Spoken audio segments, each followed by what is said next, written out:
ኒቃብ መልበስ ትፈልጋለች። ከስንት ዓመት ጀምሮ ነው መልበስ የሚቻለው? ከልጅነታቸው ጀምሮ ለማምዷቸው። ነገር ግን እንደ አስሉ እንደ መሰረቱ ለአቅመ ሔዋን ከደረሰች በኋላ ነው የወር አበባ ስታይ ወይንም ደግሞ ለ15 ዓመት ሲሞላት ወይንም ደግሞ ከብልት አካባቢ ፀጉር መብቀል ሲጀምር ወይንም ደግሞ የዘር ፈሳሽ ማየት ስትጀምር ጊዜ ይህ ለአቅመ ሔዋን መድረሷን የሚያመላክቱ ከአራት ምልክቶች አንደኛው ከታየባት የዛኔ ነው በእርሷ ላይ መልበስ ያለበት። ነገር ግን ከዛ በፊት የአላህን ሕግ በመፈጸም ብትለማመድ መልካም ነው። ልጆች ለአቅመ ሔዋን ከደረሱ በኋላ ይከብዳቸዋል እነርሱን በዚያ ላይ ለማለማመድ። ስለዚህ ከዚያ በፊት አለማምዷቸው። ነቢያችን ሰለላሁ ዐለይሂ ወሰለም ሐዲስ ላይ ሲናገሩ ሙሩ አብናአኩም ቢሶላህ ሊሰብዕ አሉ። ልጆቻቸው የ7 ዓመት ሕፃን ልጅ ሲሆኑ ሶላት እንዲሰግዱ ዘዟቸው አሉ። ከልጅነታቸው ጀምሮ በሃይማኖት እንዳለብን የተገለጸበት የሆነ ሐዲስ ነው። ይህን ይመስላል። ጥያቄ ያለ ይቀጥል። አንድ ጥያቄ አለኝ መጨረሻ። ምን መሰለህ ከባለቤቴ ጋር ማለት ነው አሁን ያው ስንጋባ ሰልሞ ነበር ያገባኝ።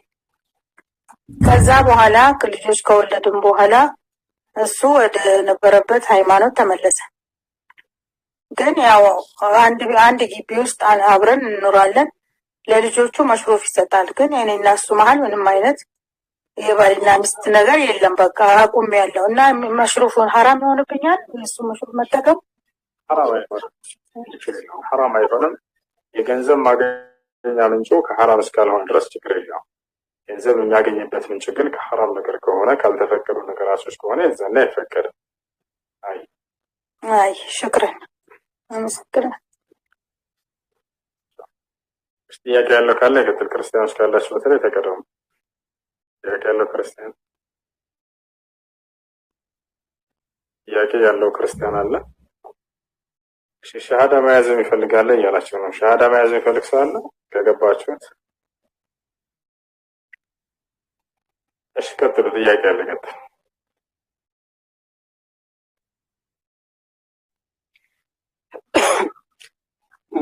ምን መሰለህ ወደዚህ የመጣሁኝ አሁን አንዳንዴ የስነ ስርዓት ጥያቄ ያስፈልጋል።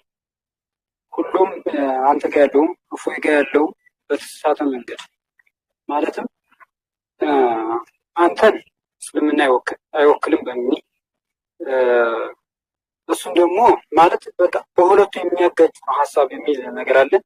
ስለዚህ አንተን ምን መሰለህ ከእፎይ ጋር ለተወያይተሃል። ከዛ ደግሞ ከኢምራን ጋር እያሉ ሌሎች የሚወደሱ ሰምተናል። አንተ ላይ ያለበት ጥያቄ አለ። ሰዎች ያልተቀበሉ ምን መሰለህ ያልተቀበሉ ጥያቄ አላህ ጅግር አለው ምናምን የሚለውን አንድ እኛ እንወያያለን ምናምን ያሉ እንወያያለን። ስለዚህ እሱን አወያዩን ይምጣ እያሉ ነው እነሱ። ከእነሱ ጋር ከተወያየ በኋላ ከዛ በኋላ ብታስተምር ሃይማኖትን ብትገልጽ ደስ ይላል። ግን መጀመሪያ ከእነሱ ጋር እንትን አድርግና ተወያይና ከዛ በኋላ ደግሞ እንደገና ደግሞ ተወያይተህ ምክንያቱም እዚህ ውስጥ የማያውቁ ብዙ እንትን አለ። ስለዚህ እርግጥ እውቀት የለህም ምናምን እያልኩ ሳይሆን እውቀት አለ በእስልምና ላይ ያን ያክል ባይሆንም። ስለዚህ ከእፎይ ጋር ተወያይተሃል። ይኸው እንግዲህ ህዝቡ ያውቃል።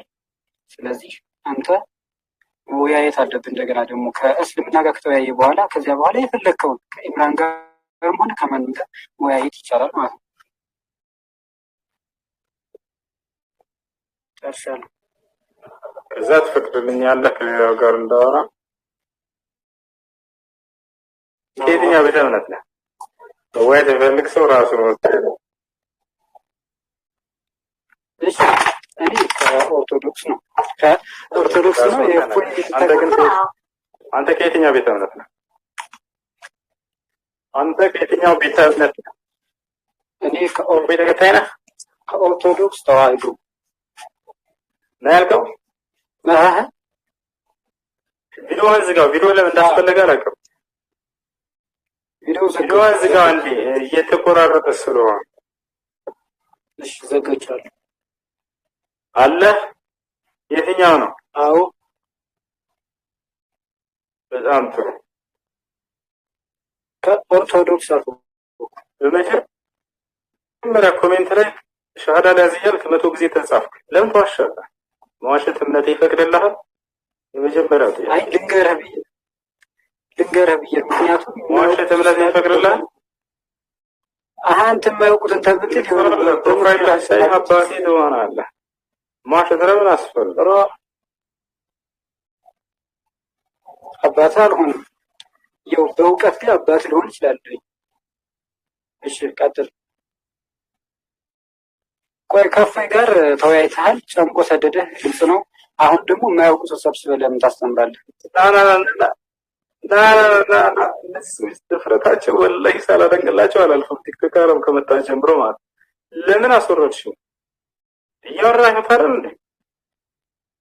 አድሚኖች ወላሂ ላስወጣቸው ነው። መልሱት። ማረግ ፈለግ እሺ፣ አውራሽ ያጃለ ከተልሽ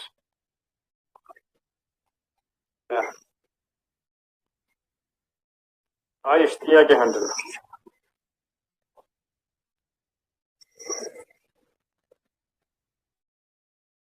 እንዴ የቀጠፍኩ ሰው ነው ስላል እንዴ የቀጠፍኩ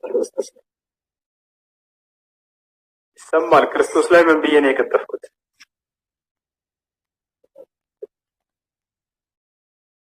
የቱ ጋር ነው አምላክ ነኝ ያለው?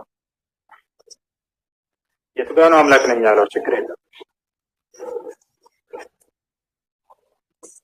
የቱ ጋር ነው አምላክ ነኝ ያለው ክርስቶስ? ወይኔ ወይ አንተ ቀጥፈህ ነበር። እኔ ህይወት ነኝ፣ ወደ እሱ እንመጣበታለን። አምላክ ነኝ ብሏል ወይ?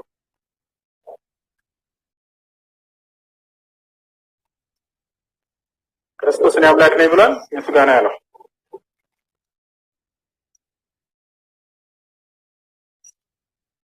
የቱ ጋር ነው አምላክ ነኝ ያለው ክርስቶስ?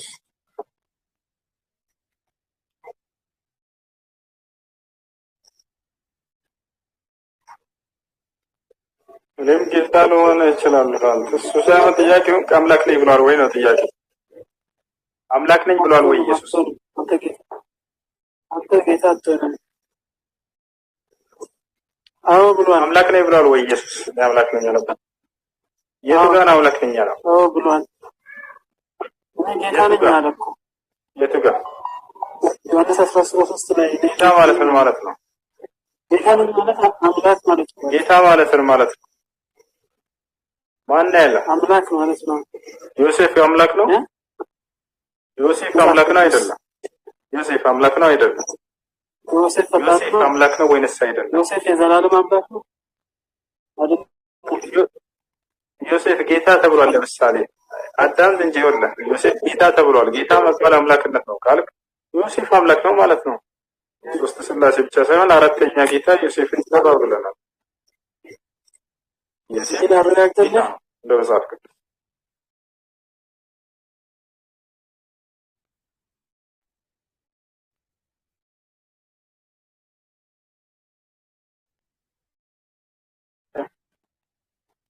ኢየሱስ ክርስቶስ አምላክ ነኝ ብሏል ወይ ነው ጥያቄው? አዎ ብሏል። የቱ ጋር ነው እኔ አምላክ ነኝ ያለው? የቱ ጋር ጌታ ነኝ አለ እኮ ዮሐንስ 13 እሺ ጌታና ለስንት ይከፈላል? ለምሳ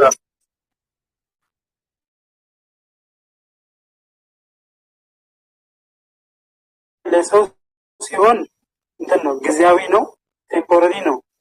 ለሱ ሲሆን ግን ዘላለማዊ ነው። አሁን ጌትነት ለሁለት ይከፈላል። አንደኛ መለኮታዊ ጌትነት አለ፣ ሁለተኛ በመደረግ የሚገኝ ጌትነት አለ፣ የስልጣን የሹመት ጌትነት። የክርስቶስ ደረግ የተገኘ ጌትነት ነው ወይንስ አይደለም? መለኮታዊ ማን ያለው በመደረግ የተገኘ ጌትነት ነው? ማስረጃ አስተመዛፈለ አይደለም አንተ ነው መጽሐፍ ቅዱስ ላይ አሁን ማስረጃ ላሳይህ ነው መጽሐፍ ላይ እንደሱ ላሳይህ። አብሽር ያው የሐዋርያት ሥራ ቁጥር 36 የሐዋርያት ሥራ ምዕራፍ 2 ቁጥር 36 አንድ ያውጣ ረመዳን ተብሏል። ያ ረመዳን አውጣለት። ይታያል እዚህ ጋር ማነው ገናችን ደበዘዘን እና ዙም አድርጋትበው አንዴ እንትን ብሏል። ዙም አድርገውና መለስ አድርገው ፍዝዝ ብሏል።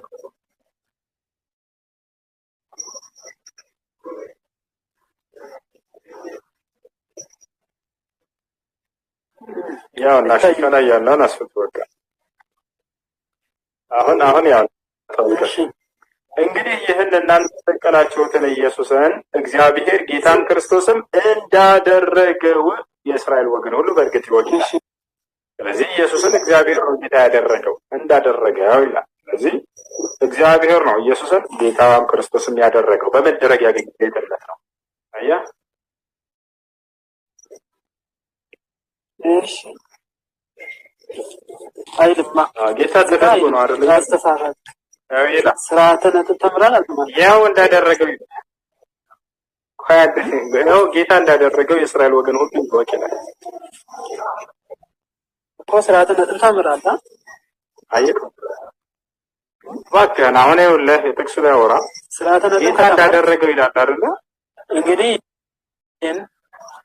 እናንተ ስቀላችሁትን ኢየሱስን እሺ ናውጣት እና ነገርኛ እንዴ አንተ መስለኝ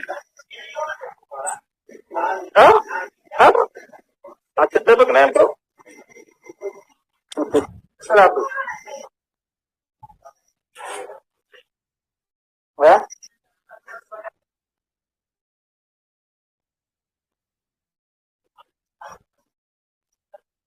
ሩት ትቀጥላለህ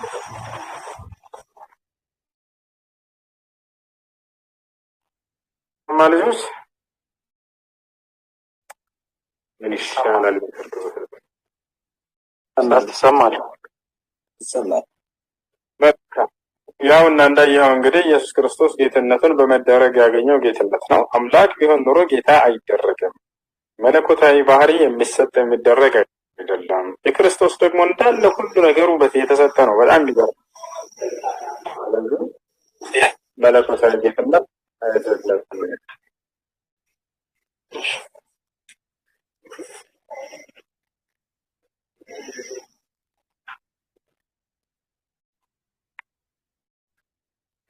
Apa salam?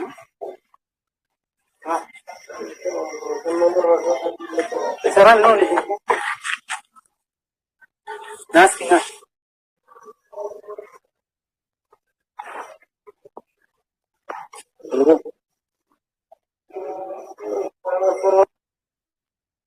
አደረገው አንዴ ትልቁ ላይ አድርጉኝ እስኪ ማን ነው ምን ይሻለው አላህ ኔትወርክ ለዝጋ ይመስለኛል ጭራሽ እንትን አላለኩ አየሽ ከሰራ አሁን ይሰማችኋል አትስማል ከላም ጥያቄ ያለው ክርስቲያን ካለ ይቀጥላል ማባሽ ጥያቄ ያለው ክርስቲያን አለ ፍቅር አለ ከላይ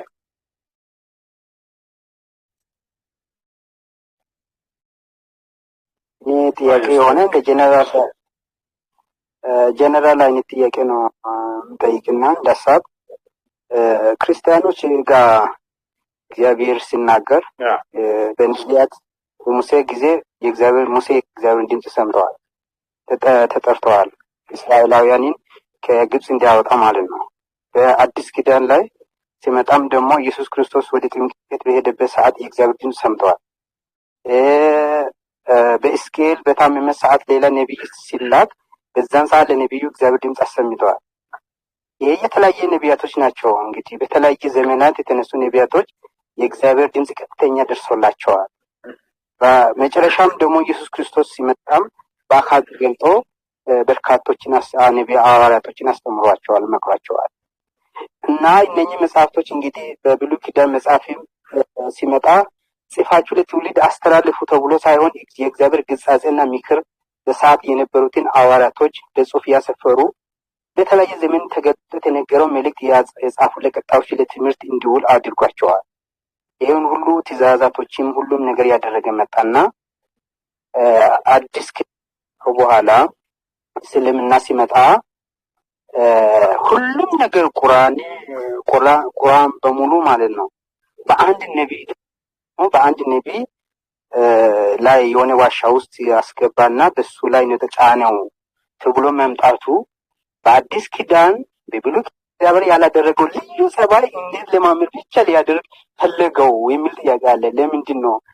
ምክንያቱም አንድ እግዚአብሔር ነው በብሉይ ኪዳን መጽሐፍ ወደ አንድ እግዚአብሔር ነው ተብሎ ተነግሮ ይሄን ሁሉ ነቢያቶች ያደረገው ነገር ለማመን ልዩ ነገር ለመስራት ያቀደበት ይሄ አሁን ለምሳሌ ክርስቲያን ነኝ እኔ የኔ አምላክ ጸባዩም ባህሪውም አይደለም አዲስ ነገር ነው ያደረገው ብሉይ ኪዳን ያላደረገው አዲስ ኪዳን ያላደረገው መጥቶ አንድ ነብይ ይሄን ምስጢር ማድረጉ ልዩ ሆኖብኛል።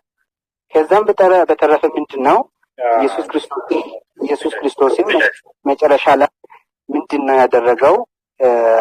ከዚህ ከተማራችሁት ከተነገራችሁ ውጪ ይሄም ደግሞ ኢየሱስ ክርስቶስ በስጋ ተገልጦ መገለጽ ነው። እሱ ተገልጦ ካስተማርኩት ከነገርኩት ውጪ የሰማይ መላእክት መጥቶ ቢጨመር የሆነ ነገር ቢያደርግ እንደማይሆንና መቀበል እንደሌለበት ተፈጽሟል ተብሎ ምዕራፍ ተዘግቶ ከወጣ በኋላ አዲስ ምዕራፍ ነብይ የሚባል ነገር የመጨረሻ ነው። ከዚህ በኋላ የዓለም ፍጻሜ ትጠብቃለህ በተባለ ዘመን ላይ እንደገና ትንቢት ወደ ነብይ መዝሙሩም ለምን አስፈለገ? በጣም ረዘመ። ያው አብሻለሁ እርሳቸው የተለየ ሆነው የተላኩት መንገድ ከመጽሐፍ ላይ ካሉ ነብያቶች፣ ምክንያቱም እነዚያ ነብያት ለአንድ አካባቢ የተላኩ ናቸው። ሁላቸውም ጥቅልል ብለው ለእስራኤል ወገን የተላኩ ናቸው። እርሳቸው ደግሞ ለዓለም የተላኩ ስለሆኑ ነው በጣም በተለየ መልኩ የተላኩት። ሌላው አሁን የተናገርከው ኢየሱስ እንደዚህ ብሏል እኛ ከሰበክንላችሁ ወንጌሎች የተሰበከ የተረገመ ይሁን ብሎ ያላልከው ኢየሱስ እንደሱ አላለም። ጳውሎስ ነው ያለው። ጳውሎስ ራሱ ከተረገሙት መካከል ይሆናል። ምክንያቱም ክርስቶስ ያልሰበከውን አዲስ ስብከት ይዞ ስለመጣ ሰው ገብቷል። ያ ነው ባጭሩ ነብያችን ሰለላሁ ዐለይሂ ወሰለም ይውላችሁ የቀደሙት ነብያት እነ ክርስቶስም እነ ሙሴም ሁላቸውም ነብያት ሁሉ ሲላኩ ያነዛን ነብያቶች አንተቻቸው እጅግ በጣም የምናከብራቸው የምንወዳቸው ነብያት ናቸው። ለአንድ ወገን ለእስራኤል ወገን ነው የተላኩት። ክርስቶስም ለእስራኤል ወገን ነው፣ ሙሴም ለእስራኤል ወገን ነው፣ አሮንም ለእስራኤል ወገን ነው። ሁሉ ነብያት ሲላክ ለእስራኤል ወገን ተልከዋል መጽሐፍ ቅዱስ ላይ ያሉ ነብያት። ነገር ግን ነብዩ መሐመድ ሰለላሁ ዐለይሂ ወሰለም ለዓለም የተላኩ ናቸውና ከእርሳቸው ሕጋቸውም ስርዓታቸውም ሁሉ ነገራቸውም ከፍ ብሎ የመጣው ለዓለም ትውልድ የተላከና ለአንድ አካባቢ ለአንድ ህዝብ የተላከ ሁሉ አይደለም። ለዚያ ነው ሌላው ነብያቶችን አምላክ እየተገለጠ በድምፁ አናግሯቸዋል አልከው። ነብዩ መሐመድ ሰለላሁ ዐለይሂ ወሰለም ልክ እንዲሁ አምላክ ያለማንም መካከለኛ ድምፁን አሰምቶ አናግሯቸዋል ስማቸውን እየጠራ ሙሐመድ ሆይ እያለ ለዚያው እርሳቸውም አይ ረቢ አቤቱ ጌታዬ ሆይ እያሉ አናግረውታል። ያ ነብያችን ሰለላሁ ዐለይሂ ወሰለም አምላክ በቀጥታ አናግረዋል። ልክ ሙሴ በቀጥታ አምላኩ እንዳናገረው ሁሉ ማለት ነው። ያንን ይመስላል። እሺ ሶስተኛ አካል ጅብሪል መምጣት ምን አስፈልገው? ፈጣሪ ጋር መናገር ከቻለ ፈጣሪ ከሱ ጋር መነጋገር ከቻለ ሁሉም ነገር በሱ ላይ ማውረድ ፈጣሪ እጅ የበላይ ስልጣኑ የአላህ ይሆን እስከሆነ ድረስ መልአኩ ጅብሪል ገብርኤል መሀል ላይ ቆሞ ምን ሊሰራ ነው የመጣው? እና ምንድነው በዚህ ውስጥ? መልካም አዳምጠኝ ልመልስ። በጣም ጥሩ ጥያቄ ነው ልጅ ጠየቀው። አምላክ አላህ በቀጥታ የሚያናግረው ከሆነ ጅብሪል የመምጣቱ ሚናው ምንድን ነው? አላማ አንደኛ ልናውቅ የሚገባ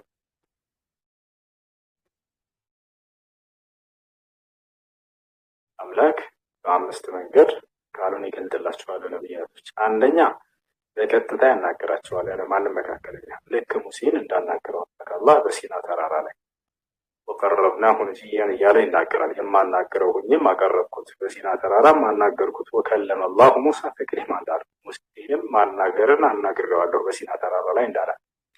ስለዚህ የመጀመሪያው ግልጠተ መለኮት መንገድ ምንድነው? አምላክ አንድ ነብይ ያለማንም መካከለኛ ያለማንም ጅብሪል በቀጥታ ያናገረዋል። ልክ ሙሴ እንዳናገረ ነብዩ መሐመድ ሰለላሁ ዐለይሂ ወሰለም አናግሯቸዋል። አንድ ልቅጠርልህ ወይ አምስት አዳምጠኝ። ሁለተኛ ግልጠተ መለኮት መንገድ ከአምላክ ለነብይ ቃል የሚገለጥበት መንገድ ሁለተኛው ምንድነው? አምላክ ቃሉን ለመልአኩ ገብርኤል ይሰጠውና መልአኩ ገብርኤል በትክክለኛ አፈጣጠሩ መጥቶ ክንፋማ ነው። በዚህ አፈጣጠሩ መጥቶ ቃሉን ገልጦ ይሄዳል። ሁለተኛው ይሄ ነው። ልክ የመጀመሪያው የቁርአን ምዕራፍ ኢቅራ የሚለው በወረደ ጊዜ ወደ ነቢ ሰለላሁ ዐለይሂ ወሰለም ጋር መልአኩ ገብርኤል በትክክለኛ አፈጣጠሩ ነበር የመጣው። ይባቸዋል። በትክክለኛ አፈጣጠሩ ይገለጥላቸዋል። ቃልን ገልጦላቸው ነግሯቸው ይሄዳል ከአምላክ የተቀበለው። እዚህም ማስረጃ አላህ በቁርአን ላይ ማለት ነቢያችን ሰለላሁ ዐለይሂ ወሰለም ሲናገሩ ረአይቱ ጅብሪል ወለሁ 600 ጀናህ አሉ። መልአኩ ገብርኤልን አይቼዋለሁ ለእርሱም 600 ክንፎች አሉት አሉ። አንዴ ቤት አድርገው እስኪጨርስ ነቢያችን ሰለላሁ ዐለይሂ ወሰለም በሌላ ሐዲስ ላይ ሲናገሩ فبينما أنا أمشي سمعت صوتا من السماء فرفعت عيناي إلى السماء فرأيت الملك الذي رأيته في حراء وهو جالس على كرسي بين السماء والأرض وقد سد الأفق አሉ። እኔ ከሒራ ዋሻ ወጥቼም እየሄድኩ እያለሁኝ አሉ ነብዩ ሰለላሁ ዐለይሂ ወሰለም ከሰማይ ሙሐመድ ሆይ እነሆ አንተ የአላህ መልእክተኛ ነህ የሚል ቃልን ሰማሁኝ አሉ።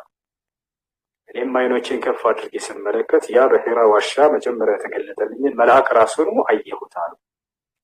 እርሱም በሰማይና በምድር መካከል በሚገኝ ታላቅ ዙፋን ላይ ተቀምጦ አየሁት። ለእርሱም ክንፎች አሉት፣ ክንፎቹም የሰማይን አጽናፍ ሞልተውታል አሉ። መልአኩ ገብርኤል ለዚህ ዓለም ቢገለጥ ይህ ዓለም አይበቃው። ገብታቸዋል። ክንፎቹን ዘርግተው ሳይ የሰማይን አጽናፍ ዘግቷል አሉ ነብዩ ሰለላሁ ዐለይሂ ወሰለም። በቃ ገብርኤል በጣም ግዙፍ የሆነ መልአክ ነው። ሺህ ዓለም አትበቃው ትክክለኛ ማንነቱን ቢገለጥ። ነቢዩ ሙሐመድ ሰለላሁ ዐለይሂ ወሰለም እንዳዩት ቃል በቃል ቡኻሪ ላይ ተቀምጧል። ስለዚህ ሁለተኛው ግልጠተ መለኮት መንገድ ምንድን ነው? መልአኩ በትክክለኛ አፈጣጠሩ መጥቶ ከአምላክ የሰማውን ቃል አድርሶላቸው ይሄዳል። ሶስተኛ ግልጠተ መለኮት መንገድ ሶስተኛ ምንድን ነው? መልአኩ ገብርኤል ወደ ሰው የመቀየር ኃይል አለው። ይህን ተሰጥተዋል መላእክቶች። ስለዚህ ገብርኤል አንዳንዴ የአምላክን ቃል ሰምቶ ይመጣና ለነቢዩ አድርሶላቸው ይሄዳል። በዚህ ጊዜ ማንኛውም የነቢዩ ሙሐመድ ሰለላሁ ዐለይሂ ወሰለም ሰሃቦች የዓይን ምስክሮች ሁሉ ያዩት ነበር። ያቸው የዓይን ምስክር አላቸው ወይ? ነብዩ ሰለላሁ ዐለይሂ ወሰለም መልአኩ ሲመጣ አንድ ቤት አድርጉት ይቀርታል። ስለዚህ ይሄ ስንተኛው ነው? ስንተኛ ደረጃ? እስኪ ይቆጥራችሁ ከሆነ አምላክ ለነቢያት ቃሉን የሚገልጥበት መንገድ ስንተኛ ላይ ደርሻለሁ? ከኔ ጋር የሆነ ይመልስልኝ። ስንተኛ ላይ? አንዴ ሶስት ደረጃ እስካሁን ከኔ ጋር ላችሁ ማለት ነው። ስንተኛ ደርሻለሁ? አሁን አራተኛ ይቀርክ። እሺ ሶስት ያችሁት አንደኛ አላህ በቀጥታ ቃሉን ይገልጥላቸዋል። ሁለተኛ መልአኩ ገብርኤል ራሱን በቀጥታ ገልጦ ይነግራቸዋል። ሶስተኛ በሰው ተመስሎ ሶስተኛ አሁን አራተኛ ነግራቸው። ስለዚህ ሶስት ጨርሰናል። ትክክል ናችሁ ሁላችሁ። አራተኛው ግልጠተ መለኮት መንገድ ደግሞ ምንድነው ከተባለ ህልም ነው። እንደምታውቁት ለነብያት ህልም ከአምላክ የሚሆን ግልጠተ መለኮት ነው። ለምሳሌ አብርሃምን ወሰዱ ልጅህን እረድ የሚለው ትእዛዝ የመጣለት ከአምላክ ዘንድ በህልም እንደሆነ ታውቃላችሁ።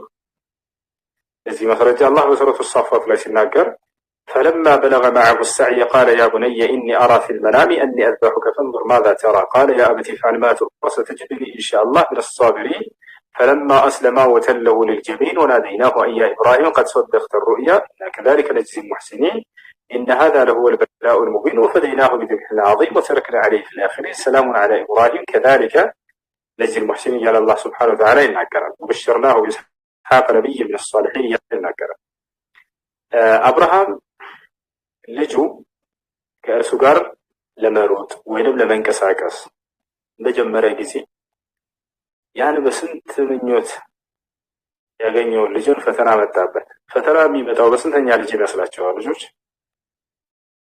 ፈተና የሚመጣው በስንተኛ ልጅ ነው? ልጅን ያጣ እስከሚያጣም ድረስ ሲመኝ ኑሮ ያረጀ ጥም መሃን የሆነችበት ሊሆን ያልቻለ የፈተና የሚመጣው በስንተኛ ልጅ ነው ታዲያ? በመጀመሪያ ልጅ ነው። ምንም ጥርጥር የለው። ያን የመጀመሪያ ልጁን በስንት መከራ ያገኘውን የዘሬን መተኪያ ያገኘውን ብሎ ከተደሰተ በኋላ የአምላክ ከባድ ፈተና መጣበት። ይሄ ልጅህን እረድ የሚል ለምንድን ነው አምላክ አላህ Subhanahu Wa Ta'ala ያነዘዘው ይመስላችኋል? ዝም ብሎ በከንቱ ነው እንዲያርድ ፈልጎ ነው? ለአይደል ባገኘ ጊዜ በፍቅሩ ተነደፈ። በቃ በጣም ወደደው። ከልብ ውስጥ ገባ። ያለች የመጀመሪያ በኩር ልጁ ማን ነው? እስማኤል አለይሂ ሰላም። በዚህ በልጁ የዘሬን መተኪያ ያገኘሁ እንጂ ብሎ በደስታ በፈነደቀ ጊዜ አላህ ሱብሓነሁ ወተዓላ በልጅ በጣም መፈተን አየ። እንግዲህ አንድ ሰው በጣም ለአምላኩ ተገዢ ከሆነ በጣም አምላኩ ይወዳል። እዚያ ሁኔታ ላይ ደግሞ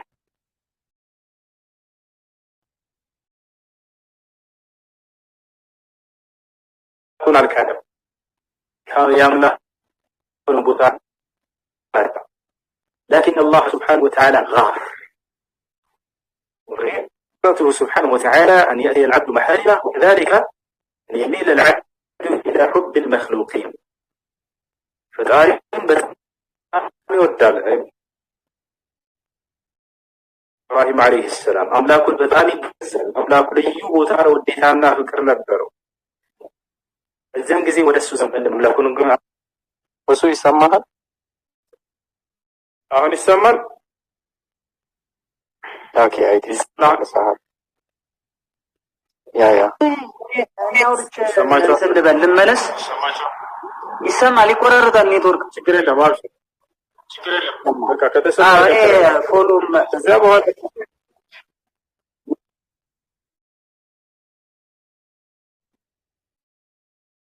ፈተን ፈለገ። በቃ ልጅህን እረር ተባለ። በልብ ውስጥ ገብቷል። ከባድ ፈተና ነው ለእርሱ፣ በጣም ከባድ ፈተና። ታዲያ ኢብራሂም ልጁን ነገረው። ያ ህልም የመጣው ልላችሁ ፈልጌ ያ ግልጠተ መለኮት የመጣው በህልም ነው። ስለዚህ ለነብያቶች ህልም አንዱ የግልጠተ መለኮት መንገድ ነው። ነብዩ ሰለላሁ ዐለይሂ ወሰለም አሁን በአራቱ መንገድ መጥቶላቸዋል። አሁን ኢብራሂም ታሪክ ልጨርስላችሁ። እረፍ ተባለ። ልጅህን እረድ የሚለው ትዕዛዝ በመጣ ጊዜ በህልም ነው የመጣው። ቀጥታ በማለዳ ወደ ልጁ ሄደ። እንዳለው ተመልከቱ። ያ ቡነየ ኢኒ አራ ፊል መናሚ አኒ አዝበሑከ አለው። ልጄ ሆይ እኔ በህልሜ አንተን ሳርድህ አየሁኝ አለው። አንዙር ማዛ ተራ ምን እንደምትል እስኪ ተመልከት አለው። ምን እናድርግ አለው። ታዲያ ልጁ ምን አለ? ቃለ በደንብ አዳምጡ ልጁ ምን እንዳለ። ልጁም አለ ያ አበቲ አባዬ ሆይ ኢፍዐል ማ ቱእመር የታዘዝከውን ስራ አለው። ያየኸውን ህልም አይደለም ያለው። ያ ህልም ትዕዛዝ እንደሆነ ያውቃል ልጁ። የአምላክ ትዕዛዝ እንደሆነ ያውቃል። የአምላክ ግልጠተ መለኮት ትዕዛዝ ነው። ዝም ብሎ ተራ ህልም አይደለም፣ እንደሌላችን አይደለም። የነብያት ህልም አባዬ ሆይ የታዘዝከውን ፈጽም አለው። ልጁም ወደ ኋላ እንዳላለ ተመልከቱ። የአምላክ ትዕዛዝ ነው አይደለ? አድርግ በቃ አምላክ ያለህን አለ። ያ ሰላም። ሁለታቸውም ወደ ተራራው ወጡ። አባትም ቢላውን ስሉ፣ ልጅም ለመታረድ እጁን ሰጥቶ ልክ ተራራው ላይ ወጡ። አንገቱንም ማስተኝቶ በጀርባው ካስተኛ በኋላ ቢላውን አንገቱ ላይ ልክ እንዳደረገ አምላክ አላህ ሲናገር ስለማለ ሁለቱም እጅ በሰጡ ጊዜ አለ በቃ ለኔ ትዕዛዝ ወተለሁ ልልጀብል በቃ ጀርባውን አስተኝቶ ሊያርደው ቢላውን በአንገቱ ላይ ባደረገ ጊዜ ወናደይናሁ ወደ አላህ አምላክ አላህ ሱብሓነሁ ወተዓላ ጠራው። ያ ኢብራሂም አለው። አያ ኢብራሂም አንተ ኢብራሂም ሆይ قد صدقت الرؤيا قد صدقت الرؤيا ቆያቁም ተባለ። እነሆ ህልሙን እውን ብለሃል። ያ እና كذلك نجزي المحسنين መነዳለሁኝና إن هذا لهو البلاء المبين ይህ ከባድ የሆነ ፈተና ግልጽ የሆነ ከባድ ፈተና ነው። وفديناه بذبح عظيم በታላቅ መስዋዕትም ተቤዠሁት አለ አምላክ አላህ ሱብሓነሁ ወተዓላ። ያ ማለት ቤዛ ላከለት ማለት ነው። ከሰማይ መልአኩ ገብርኤል ጅብሪል አለይሂ ሰላም በግን ወረደ። በልጅህ ፋንታ በልጅህ ምትክ እርሱን ተውና ይሄን ረዳ ነው በቃ። ወዲያው እርሱን አረደ። መቼ እንዳረደ ታውቃላችሁ? ልክ አሁን ዒድ አልአድሓ በምናከብርበት ንጋት ላይ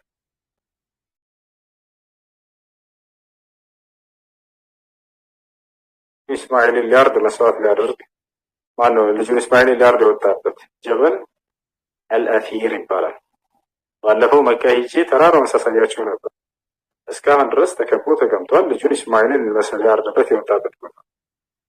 ከዚያ በኋላ አላህ ሱብሓነሁ ወተዓላ ያንን በግ ሰጠው። እኛም ታዲያ በነብያት መንገድ ላይ ነውና ሙስሊሞች ያለ ነው። ኢብራሂም ባወረደበት ቀን በዚያው በንጋቱ ዒድ አልአድሓ ላይ ሁሌ መስዋዕት እናቀርባለን። አምላካችን ለአላህ እናርዳለን። መስዋዕት አለ በኢስላም ከሰዋል ያንን እናርዳለን። የሚገርማችሁ ታዲያ በዛው ተራራ ላይ አንድ ሜት አድርጎ ጨርስ። በዛው ተራራ ላይ ልጁን እስማኤልን ለማረድ እየወሰደ እያለ ኢብራሂም አለይሂ ሰላም ሰይጣን ተገልጦ ይከተለው ነበር። ኢብራሂምን ሰይጣን ተገልጦ በነቢያት ዘንድ እየተገለጠ ይፈታተናቸዋል። ግን ከፈተናው በፍጹም አይወድቁለትም፣ ያሸንፉታል። ልጁን ለማረድ ወደ ተራራ ይዞ በሚወጣ ጊዜ ያ ኢብራሂም ይለው ነበር ሰይጣን፣ አንተ ኢብራሂም ሆይ ተዝበሕ ኢብነከ ወሒደክ፣ የበኩር ልጅህን አንድያ ልጅህን ታርዳለህ። የዘርህን መተኪያ በስንት በስተርጅና ባያገኘኸውን ልጅህን ይሄን አረድክ ማለት እኮ በቃ ዘርህ ተቋረጠ ማለት ነው። እዚሁ ከዚህ በኋላ ዘር አይኖርህም እያለ ልቡን ያባባዋል። ከአምላክ ትእዛዝ እንዲመለስና ፈገግ እንዲል ሰይጣንም እያነሳ በዚያ ላይ 7 ጠጠሮችን ድንጋዮችን እያነሳ ይመታዋል። በሰባተኛው ሄደ። አሁንም በሐጅ ስነ ስርዓታችን ላይ 7 ጊዜ ጠጠር የምንወረውርበት ሚስጥር ይሄ ነው። ታላቁ አብርሃም ሰይጣንን እየመታ ባባረረበት ጊዜ እኛም ዛሬ በሐጅ ስነ ስርዓታችን ላይ 7 ጊዜዎችን በአብርሃም መንገድ ላይ ሆናችሁ ወርውሩ ተብለን ታዘናል። ያ እንደተቀላይ ኢብራሂም አለይሂ ሰላም ማለት ነው። በጣም ታላቅ ነብይ ናቸው። እንደተቀላይ በምን ላይ ነው በዚህ ላይ የደረስነው? አምላክ አላህ ለነብያት ግልጠተ መለኮቱን የሚገልጥበት ቃሉን የሚገልጥበት መንገድ 5 ናቸው ብያቸው ነው። አንደኛ አምላክ አላህ በቀጥታ ለማንም መካከለኛ ያናገራቸዋል። ሁለተኛ መልአኩን ይልክና ያ መልአክ በትክክለኛ አፈጣጠሩ በክንፋማ ማንነቱ ተገልጦ ይነግራቸዋል። ሶስተኛ ያ መልአክ ገልጦ ይሄድላቸዋል። አራተኛ በህልም ነው፣ አምላክ በህልም ይገልጥላቸዋል። አምስተኛ መንፈስ ቅዱስ ወይም መልአኩ ገብርኤል መንፈስ ቅዱስ ገልጦላቸው ይሄዳል። በዚህ ጊዜ መልአኩ ገብርኤል በመልአክ ማንነቱም ሆነ በሰው ማንነቱ አይታያቸውም። መንፈስ ማለት የማይታይ ለማለት ነው፣ ሌላ ነገር ገብቷቸዋል። መንፈስ ነው ማለት አካል የለውም ማለት አይደለም። ለእኛ እይታ የተሰወረ ስለሆነ ነው። አሁንም ለነብዩ ሰለላሁ ዐለይሂ ወሰለም በሚገለጥበት ግልጠቱ አሁን ቅዱስ በሚባልበት ማንነቱ አይታያቸውም። ስለዚህ መንፈስ ተባለ። ግን አካል የለውም ማለት ነው? ላ አካል አለው። ክንፋማ የሆነ ፍጡር ነው መልአኩ። ገብቷቸዋል አይደል? ስለዚህ ነብያችን ሰለላሁ ዐለይሂ ወሰለም ምን ይላሉ? ስለዚህ ሲናገሩ ኢነ ሩሐል ቁዱስ ነፈኸ ፊ ረውዒ ይላሉ። መንፈስ ቅዱስ በልቤ ላይ ቃልን ገልጦልኝ ሄደ ይላሉ። ስለዚህ ለነብዩ መሐመድ ሰለላሁ ዐለይሂ ወሰለም መንፈስ ቅዱስ ነው ቃሉን የገለጠላቸው። ስለዚህ በ5 መንገድ ግልጠተ መለኮት ይመጣል ለነብያት። ለነብዩ ሰለላሁ ዐለይሂ ወሰለም ሙሉ ከመሆናቸው የተነሳ ሌላው ነብይ ጎደለ ነው እያልኩኝ አይደለም። ሁሉም የግልጠተ መለኮት መንገድ ለእርሳቸው ሰርቶላቸዋል፣ በሁሉም መጥቶላቸዋል። ለእያንዳንዱ ማስረጃ ማሳየት እንችላለን ከቁርአን ሆነ ከሐዲስ። ስለዚህ በዚህ መልኩ ይመጣላቸዋል እና ገብተዋል ብዬ ተስፋ አድርጋለሁ። ፍቅር መልአኩ ይመጣል። አንዳንዴ አምላክ ይገለጥላቸዋል በድምፁ፣ አንዳንዴ ደግሞ መልአኩ በሰው ይገለጣል፣ አንዳንዴ ደግሞ በህልም ቃሉን ይገልጥላቸዋል። አንዳንዴ ያ መልአኩ ጅብሪል መንፈስ ቅዱስ በሚል ማንነቱ ቃልን ገልጦላቸው ይሄዳል። በልባቸው ያንን ሸምግደው ይሄዳል ያ መልአክ። ይሄ ነው። ከይቅርታ ጋር ሸሃዳ ወይንም እስልምና መቀበል ፈልጋለሁ ያለው ስላለ አንድ እናስቀድመው። አለ ሸሃዳ የሚል ሰው ከላይ አለ። ሰላም አለይኩም። አለይኩም ሰላም። እንዴት ናችሁ? ሸር እያረኩላት ነው አለች፣ ግን ደስ ላይ አልፈልግም በውስጥ ነው ብላ ነበር። ሸር እያረኩላት ነው። ችግር አትናግራትና ከፈለገች በዚህ ከፈለገች በውስጥ እናትይዛታለን። በውስጥ ብላኛለች። እዚህ ላይ እኔ ፎል ምናምን አልፈልግም፣ እስልምና ስጠቅም ፎል ስለሚያደርጉኝ አልፈልግም በውስጥ አላኛለች። ባይሽ በተመች በውስጥ ቁጥር አስቀምጬልኝ ያው ፎሎ አድርጌሻለሁ። እደውልልሻለሁ ኢንሻአላህ። የመጨረሻ ጥያቄ እሺ፣ የሴናሪዮ ጥያቄ ነው የምጠይቀው። እንበል ብለን ነው የምንነሳ። አሁን ለምሳሌ በአውሮፓ አካባቢ ላይ የሆነ ግለሰቦች ተነስተው አዲስ ሃይማኖት መፍጠር ይፈልጋሉ። ምንድነው የሚያደርጉት? ከብሉይ ኪዳን ወይም ከኦልድ ቴስታመንት የነቢያቶች ነገር ላይ የተወሰነ ነገር ይወስዳሉ። ከአዲስ ኪዳንም ከወንጌል የተወሰነ ነገር የሚመቻቸው መርጠው ይወስዳሉ። የመሐመድ የመጨረሻ ነብይ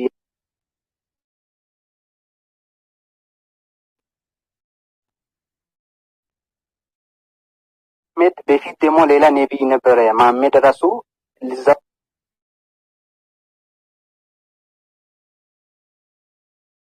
መሐመድ ሁለተኛ ነብይ ነው ብሎ ኦርደር ያደርጉታል። ከዛም በኋላ ደግሞ ነብዩ መሐመድ የተናገራቸው ነገሮች የሚቃረን ነገር በዚህ ላይ ጨምሮ እና አሁን መጨረሻኛ የተገለጥን እኛ ነን። መጨረሻ አውሮፕላን ላይ ያለው ለኛ ነው አላህ ወይም እግዚአብሔር የፈጠረን ብሎ አላህ ወይ የእግዚአብሔርን ስም የሆነ ወይ ጋዲዝም ፍቅሪዝም ብሎ እንደተጀመረ የሆነ ድምጽ ስም ሰጥቶ ትርጓሜም ይሄ ነው ብሎ አስቀምጦ ሃይማኖት ከፈጠረ ግለሰብ ለኔ ፈጣሪ ተገልጦልኛል ይሄው የሆነ ጫካ ላይ ቁጭ ብሎ ይሄን ሁሉ ጨርሶ ተገልጦ በረሃ ነው እኔን ወስዶ መላኩት አለ። በዛን ሰዓት ገብርኤል ነበር፣ እሱ ደግሞ ሚካኤል ነው ብሎ ሊመጣ ይችላል። ሚካኤል ገልጦን ከፈጣሪ ጋር ተገናኝቼ ይሄን ሁሉ መጽሐፍ አወረደ ይሄው እንዳለ ይሄ ነው ብሎ ቢሰብክ ከሱ ነው አረጋገጫ አለን። ያ አውሮፕ ሰውዬ አውሮፕ ላይ መቼስ ነብይ ተነስቶ አያውቅም። ፈጣሪ ስለዚህ መረጠኝ አውሮፕ ላይ በርካታ ዓለማት እንዲሰጥ አድርጎ ማረጋገጫ አለ። ትክክል አይደለም ለማለት ምክንያቱም ፈጣሪ ነው ነገለጠኝ ነገረኝ ምናምን ብሎ የተወሰኑ ልጆችን አሰልጥኖ ከተለያየ ዓለማት ቢበትን እና ቴክኖሎጂ ቢጀምር ትክክል አይደለም ለመከራከር ምንድነው ማረጋገጫ?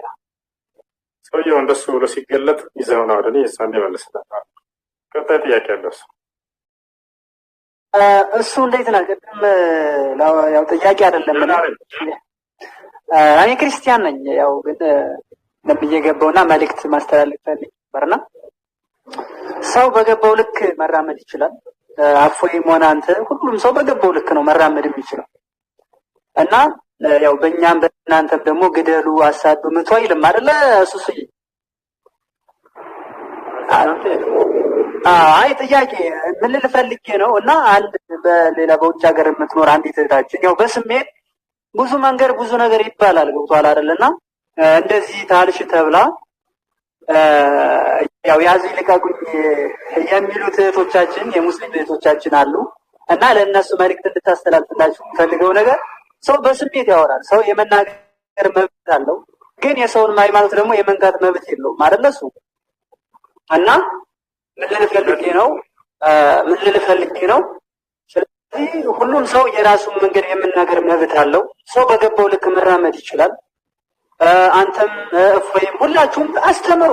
ማስተማር ግን መብት ለጊዜ ኖ አይ ጥያቄ አይ ነው ጠይቅና ወጣሽ ሰዓት ስለሌለ እሺ ማለት ጥያቄ ምንድነው? እንደዚህ አታድርጉ፣ ጥሩ አይደለም። ሰው የራሱን መንገድ የመናገር መብት አለውና ያው መጥፎ ነገር ስሜት አታስ እና ይሄን ነው ማለት የፈለኩት። ጥያቄ የለኝም።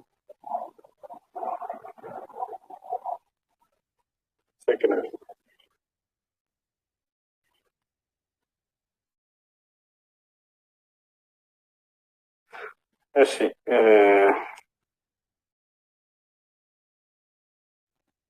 ያላችሁ ሰዎች አስገባችሁ። ጥያቄ ያለው ክርስቲያን አለ? ቅድሚያ ለእናንተ ልስጣችሁ።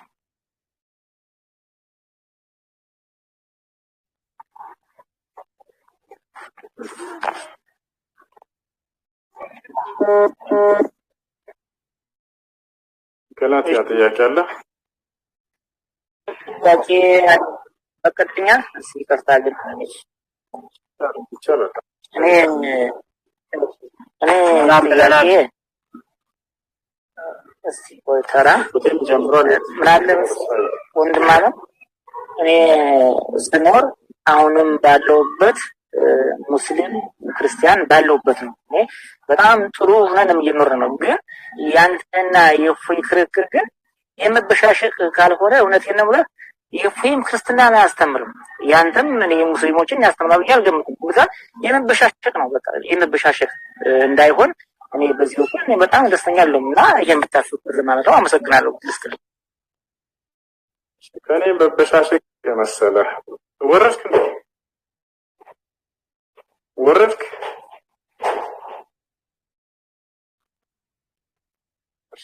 ከወረድ በኋላ ጥያቄ አለ። ቀጥል። ገላትያ ሰላም ነው። ሰላም ናችሁ? አለ አልሐምዱሊላህ። እንዴት ነው? አምላካችሁ ኢየሱስ ይባረክ። አምላክ ኢየሱስ ክርስቶስ አምላክ አለው የለውም? ለራሱ አምላክ አለው። ጎበዝ። በስጋ ለአምላክ ስለነበር አለ። አምላክ አለው። ስንት አምላክ ናቸው? አምላኩ አምላክ አለው፣ ግን አምላካቸው ብሎ እኛን ይመጣል። አዎ በስጋ ስለነበር ነው። ምንም ሌላ የሚያመጣው ነገር የለውም። ቅድም የሆነ ላይቭ ገብቼ በጣም ቆይ የሆነ ላይቭ ቤት ገብቼ ዮሐንስ 14:15 ላይ ያለውን ለነቢዩ ማህበር እያሉ ነበር። እሺ እንደዛ ብለህ ነው የምታምነው አንተ?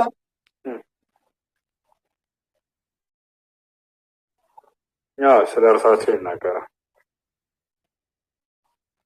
አጽናኙ ነቢዩ ማህበር ነው።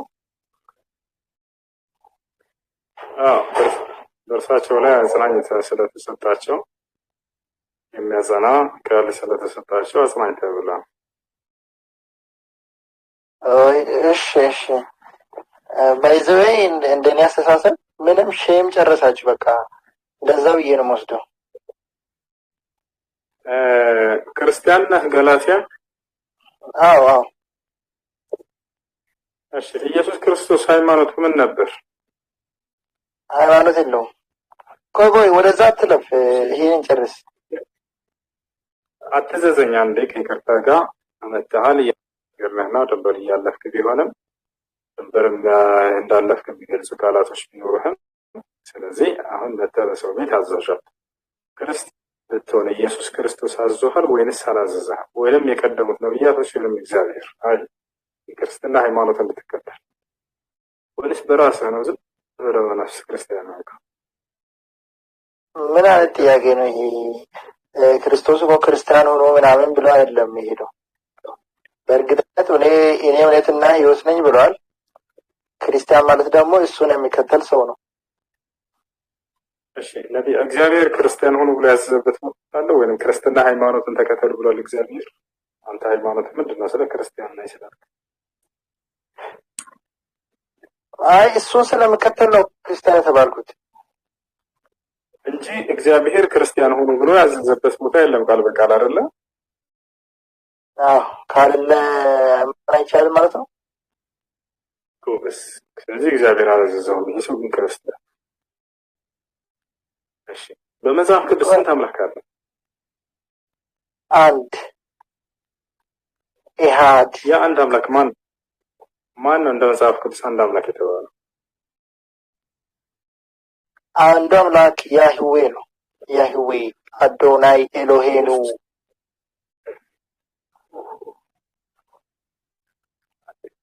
እሺ አንድ ኢየሱስ ክርስቶስና ሐዋርያቶች አንድ አምላክ ያህዌ ነው ብለው ሰብከዋል? እነማ? ኢየሱስ ክርስቶስና ሐዋርያቶች አንዱ አምላክ ያህዌ ነው ብለው ሰብከዋል፣ አስተምረዋል? አዎ የቱ ጋር? ሁሉም ቦታ ላይ አብን ብቻ ነው አስተማሩት። አብ አንድ አምላክ ብሎ ነው። ጎበዝ። ስለዚህ ያህዌ አምላክ አስተማረ ነው።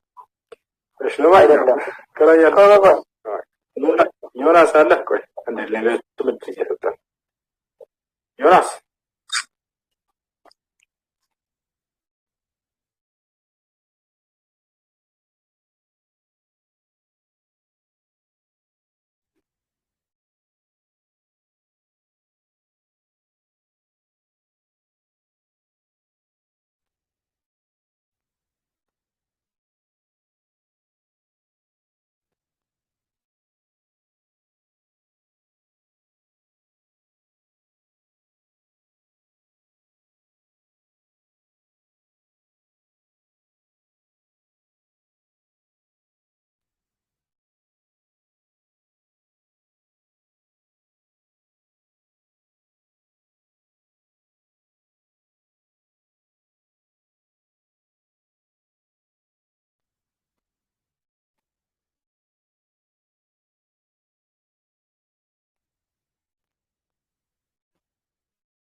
ሰዎች አላህ ሂዳያ ይስጣቸውና ባለፈው አሪፍ ተመለሰልሻል ጥያቄሽ።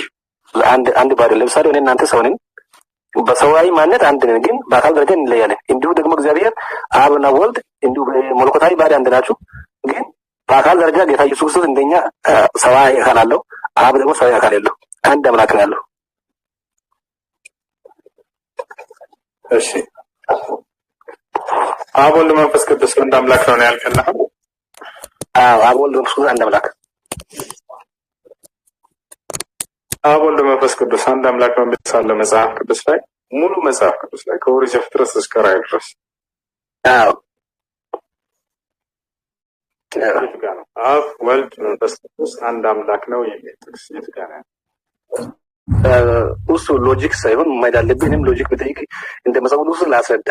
መጽሐፍ ቅዱስ ዘፍጥረት መጽሐፍ ምዕራፍ ሎጂክ አይደለም፣ መጽሐፍ ቅዱስ ላይ ጥቅስ ነው የጠየቀው። የእምነትህ ማረጋገጫ ማስረጃ መጽሐፍ ቅዱስ ነው። አንድ አምላክ የተባለው ማን ነው ስለ አብ ወልድ መንፈስ ቅዱስ አንድ አምላክ ነው አልከኝ። አብ ወልድ መንፈስ ቅዱስ አንድ አምላክ ነው የሚል ጥቅስ አለ ወይ መጽሐፍ ቅዱስ ላይ ነው ጥያቄ። ግልጽ ሃይማኖታዊ ጥያቄ ነው። ሎጂክ አይደለም። መጽሐፍ ቅዱሳችን የአንድ እግዚአብሔር እንዳለ ይናገራል። ዘዳግም ምዕራፍ 6 ላይ እስራኤል ሆይ ስማ ጌታ አምላክ አንድ ጌታ ነው ይላል። ዮሐንስ ወንጌል ደግሞ ምዕራፍ 1 ስንመጣ በመጀመሪያ ቃል ነበር፣ ቃልም በእግዚአብሔር ዘንድ ነበር፣ ቃልም እግዚአብሔር ነበር፣ ቃልም እግዚአብሔር ነበር ይላል። ከዛ በኋላ ደግሞ ዮሐንስ ወንጌል ምዕራፍ 14 ስንሄድ ምን ይላል?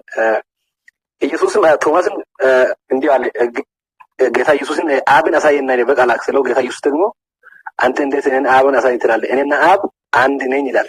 አንድ ነኝ ስል ምን ነው የሚያሳየው? አብና ኢየሱስ አንድ መሆኑን መለኮታዊ አንድነትን ያሳያል። ደግሞ ፊልጵስዩስ ምዕራፍ 6 ላይ እርሱ በእግዚአብሔር መልክ ሲኖር ሳለ ከእግዚአብሔር ጋር መተካከል መቀማት አድርጎ አልቆጠረም፣ ራሱንም ባዶ አደረገ፣ የሰው መልክ ለብሶ መጣ ይላል። ጌታ ኢየሱስ ክርስቶስ መጀመሪያ መለኮት የነበረው ሰው ለማዳን ሲል ሰው ሆኖ መጣ ብሎ ይናገራል። በእግዚአብሔር መልክ ነበር ይላል። ቅድም ዘበርት የተጠቀስኩት ደግሞ እግዚአብሔርም አለ ሰው እንደ መልካችን እንደ ምሳሌያችን እንፍጠር ይላል። እኛ ደግሞ እኛ ካለ እንፍጠር ካለ ብዛትን የአካል ብዛትን ያሳያል። ስለዚህ ያ እዛ ቦታ ላይ አብ ወልድ መንፈስ ቅዱስን ያሳያል ማለት ነው። እሺ አሁን ጥያቄው ግልጽ ነበር። አንድ አምላክ የተባለው መጽሐፍ ቅዱስ ላይ ማን ነው ስለ አብ ወልድ መንፈስ ቅዱስ ነው አልከ። አብ ወልድ መንፈስ ቅዱስ አንድ አምላክ ነው የሚል ጥቅስ አለው የመጽሐፍ ቅዱስ ላይ ነበር ጥያቄ። አብ ወልድ መንፈስ ቅዱስ አንድ አምላክ ነው የሚል ቃል ወይንም ጥቅስ አለ መጽሐፍ ቅዱስ ላይ ወይንስ የለም? አዎ ይኸውልህ እሱ እግዚአብሔር ስለ አንድ እግዚአብሔር ስለ እኛ እግዚአብሔር የምንለው ለምሳሌ ይኸውልህ እሱ እግዚአብሔር ስንል እናንተ እግዚአብሔር ስትሉ አይደለም ጥያቄው።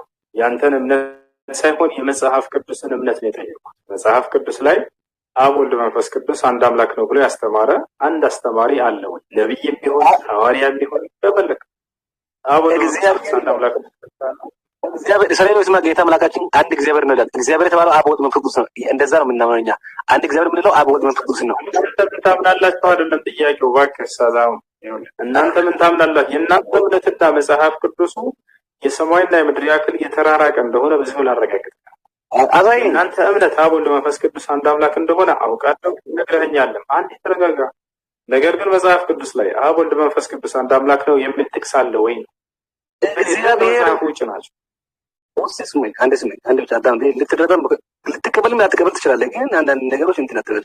እግዚአብሔር ስንል እንደ አውዱ ነው የምንለው እንጂ እግዚአብሔር ማለት አብ ወልድ መንፈስ ቅዱስ ነው የሚገልጸው። ለምሳሌ እኛ በሎጂክ ኢትዮጵያ ብንል ኢትዮጵያ ላይ ብዙ አንተ ጭምር ያካትታል። እንዲሁ እግዚአብሔር ስንል አብ ወልድ ያለን ነው። በምን ቋንቋ ነው የምንግባባው? ፈጣሪ አብ ወልድ መንፈስ ቅዱስ አንድ አምላክ ነው የሚል ጥቅስ አለ ወይ? ከሌለ የለም። ግን እኛ እግዚአብሔር የሚለውን የምንረዳው እንዲህ ብለን ነው ብለህ ከዛ በኋላ ታስረዳለህ። ችግር የለውም። ጊዜያችን ሌሎችም ሰዎች እነሱ ስል አንዴ አብ ወልድ መንፈስ ቅዱስ አንድ አምላክ ነው የሚል ጥቅስ አለ መጽሐፍ ቅዱስ ላይ ቃል በቃል ወይስ ቃል በቃል የለም? አንተን ያልከው ጎበዝ። እንደሱ ከሌለ አሁን ወደ ቀጣዩ ምን ትሄዳለህ? እግዚአብሔር ተብሎ የተጠራው አብ ወልድ መንፈስ ቅዱስ ከሶስቱ የትኛው ወይስ ሶስቱም እግዚአብሔር ተብሎ ተጠርተዋል? አብ ይወስናል። በብዙ ቦታ ላይ በአዲስ ኪዳን ላይ አብ እግዚአብሔር ተብሎ የተጠራው አብ ነው በብዙ ቦታ ላይ። ነገር ግን ጌታ ኢየሱስ ክርስቶስ ወይ ውስጥ አቅጣጫ አድርገኝ። ችግር የለብኝም። ሰው ችግር የለብኝ። እኔ እውነት ነው የማወራው። እኔ ጴንጤ ነኝ። መጽሐፍ ቅዱስ የምለው ነው የምለው። ማይለውን አልነግርም።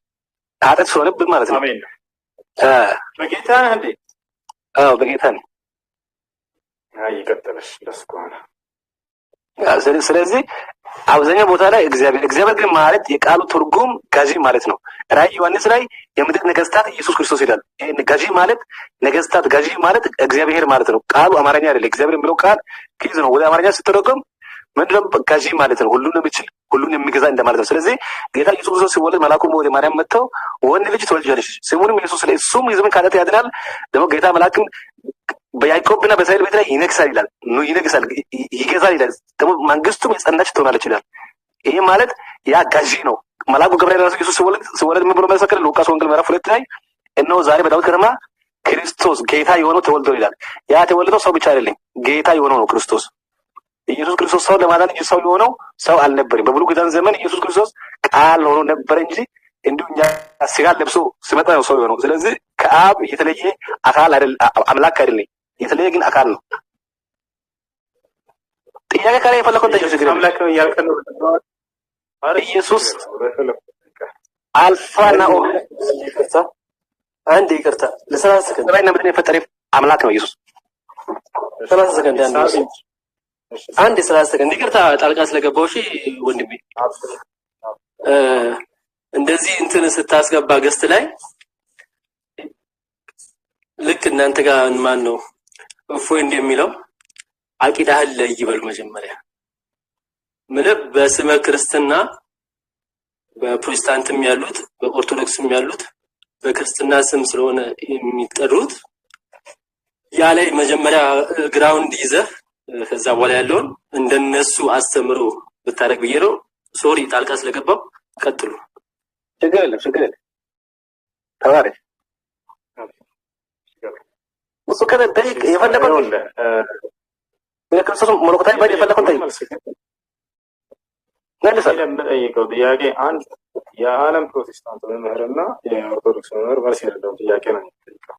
መጽሐፍ ቅዱስ ነው መሰረት ለምሳሌ የክርስትና መሰረት አብ ወልድ መንፈስ ቅዱስ አንድ አምላክ ነው የሚል ነው።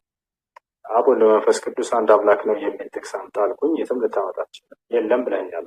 ሁለተኛ ጥያቄ ኢየሱስ ክርስቶስ እኔ አምላክ ነኝ ብሎ አስተምሯል? ሲያስተምረው ምድር ላይ አንድ ቦታ ኢየሱስ ክርስቶስ ስማኝ፣ ኢየሱስ ክርስቶስ ዮሐንስ ወንጌል ለምን እኔ ስለራሴ ቢመሰክር ከምስክር ልክ አይደለም ስለኔ የሚመሰክር ሌላ አለ ብሎ ሌላ አሳይቷል። አንደኛ ዮሐንስ ነው፣ ሁለተኛ ደግሞ እርሱ የላከው አብ ነው። እርሱ ግን እንዲሁም ዮሐንስ ወንጌል ምዕራፍ 13 ላይ ቁጥር 13 ላይ እናንተ ጌታና መምህር ትላላችሁ እንዲሁ ነኝና ይላል። እናንተ ጌታና መምህር ትላላችሁ እንዲሁ ነኝና ይላል። ስለዚህ ሰላም ወይ ጌታ ኢየሱስ ክርስቶስ እኔ አምላክ ነኝ ብሎ አስተምሯል ወይንስ አላስተማረም? ምን ታደርጋለህ መሰለህ? አስተምሯል ከሆነ ቆይ አንዴ አስተምሯል ትለናለህ። አላስተማረም ከሆነ አላስተማረም ትለንና ወደ ቀጣዩ ሐሳብ ትሄዳለህ። አስተምሯል ካልክ እዚህ ምዕራፍ ላይ የአምላክ ነኝ ብሎ ያውን አስተምሯል ትለናለህ። እዚህ ለመቆጠብ ኢየሱስ ክርስቶስ በመጽሐፍ ቅዱስ ላይ የአምላክ ነኝ ብሎ አስተምሯል አላስተማረም? ቀጥላ አስተምሯል። የትኛው ወንጌል ላይ ነው? የትኛው ምዕራፍ ነው? ቁጥር ላይ ነው? የአምላክ ዮሐንስ ወንጌል ምዕራፍ 3 ቁጥር 16 ዮሐንስ ወንጌል ምዕራፍ 3 ቁጥር 13 3:13 ላይ እንሂድ። እኔ አምላክ ነኝ ብለዋል ኢየሱስ። አዎ ላምብልኝ ችግር የለም። አንብቦ ዮሐንስ ወንጌል ምዕራፍ 3 ቁጥር 13 ላይ አንብቦ ምን ይላል? እናንተ ጌታና መምህር ትላላችሁ እንዲሁ ነኝና ይላል። እንዲሁ ነኝና ይላል። ጌታ ማለት ገዢ ማለት ነው። ይኸውልህ እስራኤል እሱ ጌታ ስም መረጋጋት። አሁን ያልከው ጥቅስ እሱን ምዕራፍና ቁጥር ላይ አይደለም መጀመሪያ የሚገኘው። ዮሐንስ ወንጌል ምዕራፍ 3 ቁጥር 13 ላይ አይደለም። የት ነው ያለው? ዮሐንስ ወንጌል ምዕራፍ 13 ቁጥር 13 ላይ ነው የሚገኘው። እኔ ተመልኩ በፈጣሪ በጌታ ስም አንድ መረጋጋት። ጌታ ይገስጽህ። እሺ ከይቅርታ ጋር እንዴ ባሪገሰለ እኔ እሺ ጌታና መምህር ትሉኛላችሁ እንዲሆነኝና አለ ኢየሱስ። አሁን የጠየቀው ምንድነው? እኔ አምላክ ነኝ ያለበትን ጥቅስ ነው። እሺ እኔ አምላክ ነኝ ያለበት ጥቅስ ካለ ስጠነር ከሌለ ጌታ ተብሏል ግን ትለንና ከዚያ ወደ ጌታ ደግሞ እንቀጥላለን። ጌታ ብዙ ትርጓሜ ስላለ ነው። ጌታ ኢየሱስ በመጽሐፍ ውስጥ ጌታ ማለት አምላክ ማለት ነው። ጌታ እስራኤል ውስጥ ጌታ አምላክ አንድ ጌታ ነው ይላል። ይሄ ማለት አምላክ ማለት ነው። እሺ ጌታ ከተባለ መጽሐፍ ቅዱስ ላይ አምላክ ማለት ነው አይደለ? ሌላ ትርጓሜ የለውም። ሌላ ትርጓሜ ስለ ኢየሱስ ክርስቶስ ጌታ እሱ ነው እንጂ አንዳንድ ሰው ለምሳሌ በብሉይ ኪዳን ዘመን ነው እኮ ስለ አሁን ጌታ ወደሚለው ለተወሰነ ይከተላል እኮ። ስለዚህ ጌታ የሚለው አንድ ትርጉም ብቻ አይደለም ያለው፣ ሁለት ትርጉም አለው አይደለ? ሌላ ትርጉሞች አሉ። ነገር ግን ስለ እንደሱ ከሆነ አሁን እኔ አምላክ ነኝ ያለበት ቦታ የለም በልና ወደ ጌታ እንሄዳለን። እኔ አምላክ ነኝ ያለበት ቦታ ኢየሱስ ያ ቦታ ይናገራል፣ መላእክቶችም ተናግሯል። ያ ቦታ እሱ ጌታ እንደሆነ የምናገረው ብሏል ኢየሱስ ወይስ አላለም? አምላክ ነኝ ጌታ ማለት አምላክ ማለት ነው ብሏል ኢየሱስ። አምላክ ነኝ የሚለው ነገርኩ እኮ ኢየሱስ ልመጣ ነው። አምላክ ነኝ የሚል የለም አይደለ? አለ ጌታ ይሄን ብሏል። እኔ አምላክ ነኝ ብሏል። እኔ ጌታ ነው መምህር ብሎኛል። ጌታ ነው እሱ። እኛ ጌታ ኢየሱስ ጌታ ብለን ነው የምናምነው።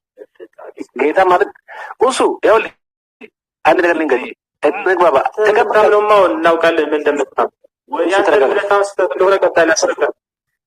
እኔ አምላክ ነኝ ብሏል ኢየሱስ። ኢየሱስ አልፋና ኦሜጋ አምላክ ነው። እኔ ያለ አምላክ ነኝ ብሏል ወይ? እሺ ራእይ ዮሐንስ አውጣ ብሏል። ዮሐንስ ራእይ አውጣ። አንድ ራእይ ዮሐንስ አውጣልኝ ብሏል። አዎ ኢየሱስ ክርስቶስ እኔ አምላክ ነኝ ብሏል። አዎ ብሏል። ዮሐንስ ራእይ አውጣ። ዮሐንስ ራእይ እሺ ቁጥር ስንት? 1:13 ጀምረን እስከ 17 ጀምረን አንብብ። እኔ አምላክ ነኝ የሚለውን ቃል ነው እባክህ እንዳታደግመን። ከሌለ እኔ አልፋና ኦሜጋ ነኝ ብሏል። እኔ የጥንታ የመጀመሪያ እኔ ፊተኛና ኋለኛ ብሏል። ችግር የለም ወደ እሱ ልመጣለሁ። እኔ አምላክ ነኝ የሚል ቃል ግን እንደዚያ ላይ ነው። አምላክ ብሏል። ይኸውልህ እሱንም ልነግርህ ነው። ችግር የለም እኔ አምላክ ነኝ ግን ብሏል ወይ? እሺ አዳምጠኝ። አሁን እንትን አታርገህ አፈና አሁን ለቅድም ተወያይ። እኔ ስርዓት ያለበት ነው ያሰብኩት። አስረዳኝ ላስረዳ። አልፋና ኦሜጋ በጣም አደከምከን እኮ ይሄ አልፋ ጊዜ በሆነ አስደጋገምኩኝ። ይሄ ወጣው ስላለኝ ነው የደጋገምኩት። ሁለት ጊዜ በኋላ አላስደግመም ነበር። ቀጥታ አውርደና ቀጥታ ጋር አውራ ነበር። ግን አንተ እንድትረዳ እባክህ እኔ አምላክ ነኝ ብሎ አስተምሯል ወይ ኢየሱስ ክርስቶስ ለመጨረሻ ጊዜ? ዮሐንስ ወንጌል ምዕራፍ 13 ቁጥር 13 ላይ እናንተ ጌታን መምህር ትላላችሁ እንዲሁ ነኝና ይላል። ጌታ የሚለውን ይኸው አንብቤዋለሁ። እኔም በሱም ላስረዳ ነው። ቀጣይ ስለ ጌትነት እናወራለን። እኔ አምላክ ነኝ ብሏል ወይ? ይሄ ቦታ እንደዛ ነው የሚያውሰኛ እንደዛ ቢሆን ነው። እኔ አምላክ አይደለም ብዬ አላምንም። ጌታ የሚለው ቃል ላይ ያለው ጌታ ስለ ጌታ ደግሞ ልናወራ ነው እያልኩ ነው። በቀጣይ አምላክ ነኝ ግን ብሏል። አምላክ ተብሏል። ይሆን ኦሮሜ አባቶች ለእነሱ ናቸው። ከእነርሱ ክርስቶስ በሰማይ እርሱ የተባለ አምላክ ነው ይላል። ሰላም ኢየሱስ ክርስቶስን አምላክ ነኝ ብሎ አስተምሯል ወይ? ሮሜም ላይ ጳውሎስ ነው ያለው። ምን እንዳለ ደግሞ እዚያም ላይ ጳውሎስ አይደል ያለው? በራሱ አዳምጥ እባክህ። ኢየሱስ ክርስቶስን አምላክ ነኝ ብሏል በራሱ ብሏል። ቁስ ለምን ሌላ ጥያቄ የለህም? ጥያቄ ካለ ይለፍና አላልፍም። እሱን ነው የምጠይቅህ። ኢየሱስን አምላክ ነኝ ብሏል አላለም? ነገርኩህ እኮ አሁን የኔ መልስ ይሄ ነው። ቁስ ሌላ ጥያቄ ጠይቅ። የፈለግከውን ጠይቅ። ችግር እኔ መልስልሃለሁ 24 ሰዓት። ምንም መልስ የለህም። እየመለስክ አይደለም እኮ። እኔ ጌታ ነኝ ብሏል። እኔ አልፋና ኦሜጋ ነኝ ብሏል። እኔ ፊተኛና ኋለኛ ነኝ ብሏል። ወደ እሱ ሁሉ እንሄዳለን አልኩህ። ግን እኔ አምላክ ነኝ ብሏል አላለም? ከዚህ በኋላ ስለማልደክም ቀጣዩን አስተላልፈዋለሁ። እኔ አምላክ ነኝ ብሏል አላለም ኢየሱስ? አዎ ኢየሱስ አምላክ ነው። ማዳን በኢየሱስ ክርስቶስ ብቻ ነው። በኢየሱስ ክርስቶስ ካመናችሁ ገነት ትገባላችሁ። ስለዚህ ማዳን በኢየሱስ ነው። በኢየሱስ አምናችሁ ከዘላለም ሞት ወደ ዘላለም ሕይወት ኑ። ኢየሱስ ያድናል፣ ይወዳችኋል፣ ስለ እናንተ ሞቷል። ኑ ገርግታ አንድ ይሄ ቸርች አይደለም። ከይቅርታ ጋር በጣም አስናለሁ።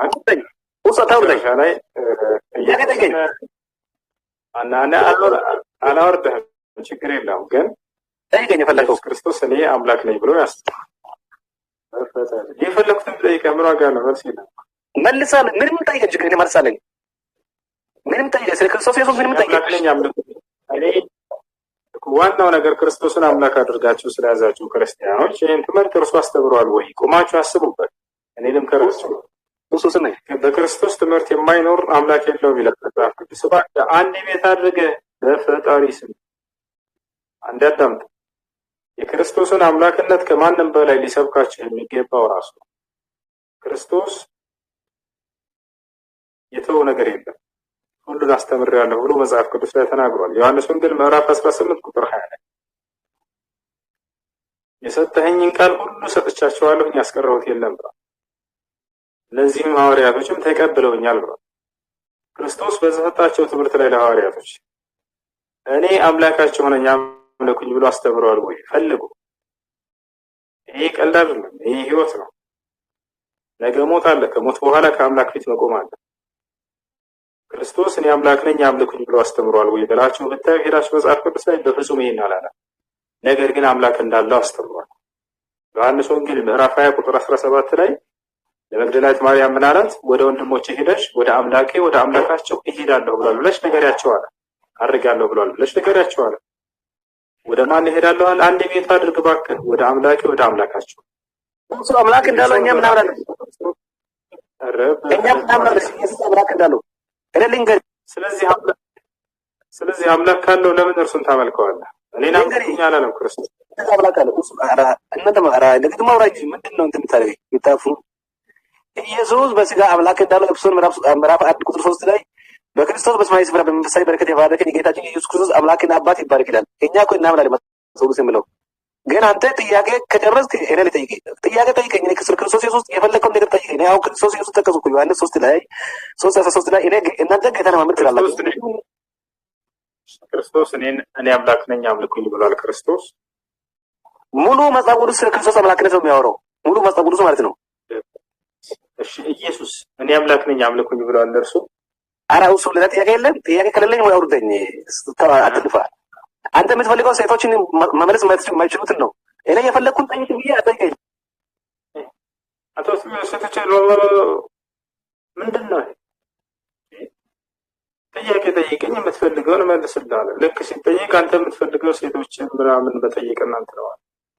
ለምን ሴቶችን ታናነቃላችሁ? ሴቶች ወላሂ በጭንቅላት ይበልጣሉ ከወንዶች። በአብዛኛው አስተዋይ ናቸው፣ ብልህ ናቸው። ሴትን ለምን አናነቃቸው እንደምታይ ይገባኝ። ሴት በጣም አስተዋይ ነች። ሴት በጣም ብልህ ነች። ልታውቋት እጅግ በጣም የምጡቅ አእምሮ ባለቤት ነች። ትበልጣቸዋለች። ሴትን አናንቆ ማየት ከየት ነው የመጣው? አላህ አልሙስተዓን። እሺ ሳሚ ሰላም። አቤት። እሺ ሰላም ነው። አንዴ ልግባ። ጣልቃ ትግባ ማለት ነው። ፍጹም ሰላም ጨርሰና እግዚአብሔር ይመስገን። ትናንት እንደገባው እምቢ አለህና ወረድኩ። የሆነች ጥያቄ ነበረችኝና ሜቢ በቀና ልቦና ትመልስልኛለህ ብዬ ገምታለሁ። ለማወቅ ስለሆነ የምጠይቀህ። እሺ አብሽር። ጥያቄ ነው። እሺ አንደኛ አላህ የሚለውን ቃል እስላምና ሙስሊም የሚሉትን ሶስቱን ነገሮች ሚኒንጋቸውን ማወቅ ፈልጋለሁ። ምን ማለት ናቸው የሚለውን ማለት ሶስቱ አላህ፣ ሙስሊምና እስላም የሚሉትን ሶስቱን እንትናቸው ምን ማለት ናቸው ፍቻቸው ማለት ነው። እሺን እንድትመልስልኝ እዛ በኋላ ካለ እናወራለን። እሺ አላህ ማለት አልመእሉህ ማለት ነው። አይ አልማዕቡድ ቢልሐቅ በእውነት የሚመለከው ብቸኛ አምላክ ማለት ነው። ኢስላም ብሎ ማለት አምላክ በነብያት በኩል የተደነገገው ብቸኛ መለኮታዊ ሃይማኖት ነው ሳለ ትርጉሙ ለአንድና ብቸኛ ለሆነው አምላክ ለአላህ መታዘዝ መገዛት ማለት ነው። ሙስሊም ብሎ ማለት አንድና ብቸኛ ለሆነው አምላክ የሚገዛ አገልጋይ ወይም ባሪያ ተገዥ ማለት ነው። ያ ኦኬ። እሺ እንደዛ ከሆነ ማለት ነው ብዙ ጊዜ ግራ ስለሚገባኝ ምን አለ መሰለ አላህ ማለት ለብቻ የሚመለክ ፍጹም አምላክ ማለት ነው አይደል? እንደዛ ነው ያልከኝ መሰለኝ። ስለዚህ ሌላ ቃል ሊተካው ይችላል። ጎድ የሚለው ቃል ሊተካው ይችላል። አሁን ፈረንጆች በዛ ስለሚያምኑ ጎድ የሚለው ልክ አምላክ የሚለውን ነገር ስለሚተካላቸው ያንን ቃል ይጠቀማሉ። አላህ ለሚለው ቃል ኢንተርቼንጅብሊ መጠቀም እንችላለን። አይተካም። አምላክ የሚል ነው እርሱ ትርጓሜው። አምላክ የሚለው ደግሞ በእንትን አልኢላህ ማለት ነው። አምላክ አልኢላህ በአረበኛው ቃል ኢላህ ማለት አምላክ ማለት ነው። ያ ነው ሊተካ የሚችለው። የአምላክ ስም የትኛውም ስፍራ ሊቀየር አይገባም። አላህ ነው ብለን ነው የምንጠራው። ፈረንጆችም ወይንም ነጮችም ሲጠሩ ጊዜ አላህ ብለው ነው የትኛውም ዓለም ላይ የሚጠሩት። ግን ጋድ የሚለውን አምላክ የሚለውን ቃል ሊጠቀሙ ይችላሉ። አምላክ ለሚለው ነው እሱ የሚጠቀሙ እንጂ አምላክን የአላህን ስም እውነተኛው አምላክ ብቻ በብቸኝነት የሚመለከው አምላክ ለሚለው ቃል ያንን ተርጉመው ሊናገሩት ይችላሉ። ችግር የለውም። በአማርኛም አላህ የሚለው ቃል ሲተረጎም በብቸኝነት የሚመለከው አምላክ በእውነት የሚመለከው ብቸኛ አምላክ የሚለውን የሚተካ የሆነ ቃል ነው። እሱ በትርጉም ነው። እሱ ትክክል ነው። እሱ በትርጉም ነው ያልከኛውን አይደለ? ያንን ትርጉም የሚተካ ስም ነው ያልኩት። ያንን ትርጉም አሁንኛ ወደኔ መጣውን ለምሳሌ በዕብራይስጥ በሐረብ በሌሎችም በዛን ዘመን በነበሩ ቋንቋዎች የተለያዩ ስሞች አሉ። አላህ ሏ ተጠቅሞ የሚጠራ ስም አለ። አላህ የሚል ወይ ደግሞ ኤሎሄ የሚል ስም ይተካዋል። አላህ ኤሎሄ የሚል ስም ኤሎሄ ማለት የምን ቋንቋ ነው? ትርጓሜ ምንድን ነው? አይ እኔ ባቆ መቼ ነግርሃል ነበር። እኔ እኮ ካንተ ነው አሁን እየጠየቅኩ ያለሁት። ይተካዋል እነዚህ ነገሮች ምናልባት ስለምታነብ ብዙ ነገሮችን ሰርች ስለምታደርግ ሜቢ ከኔ የተሻለ ኖሌጅ ይኖራል እየተጠበቅኩ ነው። እሺ ኤሎሄ ኤል ከሚለው ቃል ነው። ኤል የሚለው ቃል አምላክ አላህ በዕብራውያን ለነበሩ ነብያቶች ያሳወቀባቸው የሆነ መጠሪያው ኤል ማለት አምላክ ማለት ነው። ኤሎሄ ሲል ጊዜ አምላክ እንደማለት ነው። ታዲያ ይህን ዕብራውያን ነብያቶች ይጠቀሙት ነበር። አምላክ አላህ ሱብሓነሁ ወተዓላ ይሄንን በቁርአን ላይ ሊተካው የሚችለው ምንድነው ከተባለ ይሄንን ኢላሂ የሚለው አምላክ የሚለው ኢላሂ ኤሎሄ ኢላህ ኤል የሚለው እነርሱ ሲሆን ለእኛ ደግሞ ኢላህ ኤሎሄ ሲሆን ጊዜ ወደ አረብኛ ሲመጣ ጊዜ ኢላህ የሚለው ኢላሂ ማለት ነው፣ አምላኬ ማለት ነው። ኤሎሄ ማለት አምላኬ፣ በአረበኛ ደግሞ ኢላሂ ማለት አምላኬ ማለት ነው።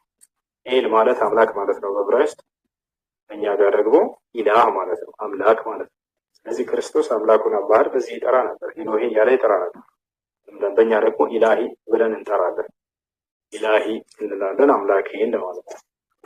ስለዚህ ባይ ዲፊኒሽን በቃ ፍጹም አምላክ የሚለውን ነው የሚተካው ማለት ነው። ያ ማለት እኛ እግዚአብሔር ብለን ምናምነው ፍጹም አምላክ ይተካ ማለት ነው። ኦኬ ሌላው ኪሶስቱን መልሰልኛል አልጨረስኩምና ይቅርታ። እሺ ከነብዩ መሐመድ በፊት መጽሐፍት ነበሩ ብለህ ታምናለህ? ስለ እስልምና የሚያስተምሩ ወይ ደግሞ ራሱ እስልምና የሚባለው እምነት?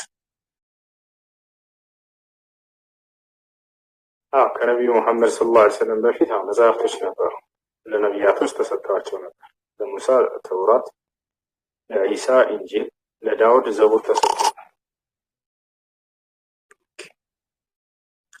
እነሱን ምርኩዝ አድርገው እስልምናን ይከተሉ ነበር።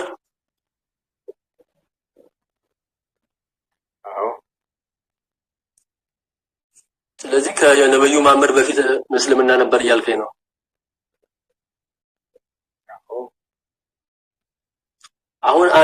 አሁን እኔ እስላሙን ብፈልግ